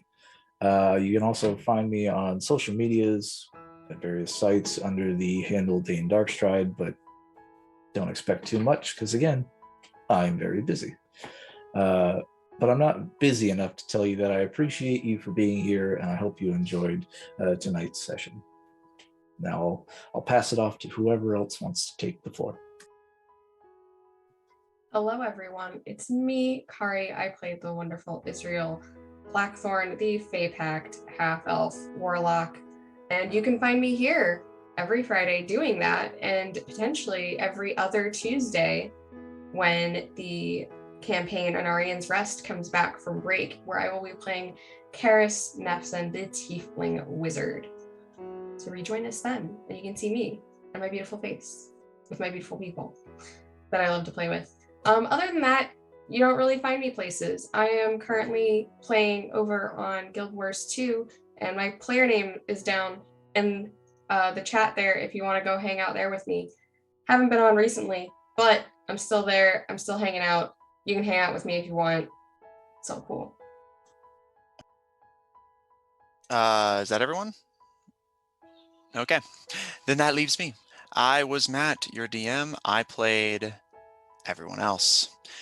And first, for my usual links and things, if you enjoy my DMing and want to see more of it, on Mondays and Tuesdays at 7 o'clock Central Daylight Time, tune in to Odd Tornado Productions, Twitch, and YouTube for my Monday game, Under Locks and Keys, featuring a party of globe-trotting treasure hunters trying to assemble the artifacts of the gods to open a divine doorway. And on Tuesdays, tune in for Of Black Ink and Blue Blood, featuring a party of politicians and nobles trying to unravel a political conspiracy. They can stop stabbing each other in the back long enough. If you want to see more of this world and my writing in it, check out my webcomic on Webtoon and Tapas Undercommon, featuring one of the first goblins to ever become an adventurer after this party brought an end to the war. And if I forgot anything, check out Odd Tornado Productions Official on Tumblr to find links to all my other work and those of my friends and loved ones. That's very good stuff. And for some campaign stuff, you all level up as Israel has completed her character arc. And And Utaka, I will give you the choice. You may either become a cleric of nature or a cleric of death. I think we're going with nature, fam. All right. So you all level up, and Utaka, you are no longer a Tempest cleric. You're a nature cleric. Welcome to the club, bud. A What is druid but a nature cleric by another name? I don't think I've forgotten anything else. So, Graham, would you like to take us out?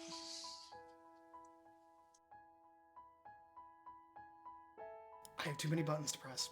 Yes, I would. Hey everybody, it's that time of night again where we must bid adieu to our wonderful D&D and our wonderful time together. Now, it's not goodbye forever. It's just a see you later until next time. So, on behalf of me and the rest of the cast, I hope that you spend the next week until we see you next happy, healthy, and hydrated. Because you know what? Your health is important, and we love you. Whether you're a follower or not, thank you from the bottom of our heart from spending time with us. We appreciate it. So we're going to raid one of my good friends from, a not D&D thing. We're going to raid someone playing VR chat named Happy Steward, who is a phenomenal VR role player. What is VR chat and what is role playing? Well, I'm glad you asked, because role playing is a mixture of character acting, voice acting, and having good times. And VR Chat is a free-to-play chat platform where you can use either your desktop or VR goggles to chat with people from all over the world in user-created places. You want to go to Minas Tirith? You can. You want to go to, some rides on a roller coaster? There's worlds for that. Literally, the limits of your You can creation... go to a Pokestop. You couldn't And you can go to a little Pokestop. Pokemon Health Center or a gym. Yes. Any of those places probably exist. Can you go to Kansas City, Missouri? Maybe. Probably. There are literal I would guess museums. so. I think there's definitely like Branson or whatever that weird place is. Yeah, Definitely Branson. that one. There's a national yeah. museum you can go to. But we are going to head that way. Everyone just spam some Graham love in the chat and say, hello, Happy. We hope you have a good night. So, goodbye for now, everyone. We'll see you soon.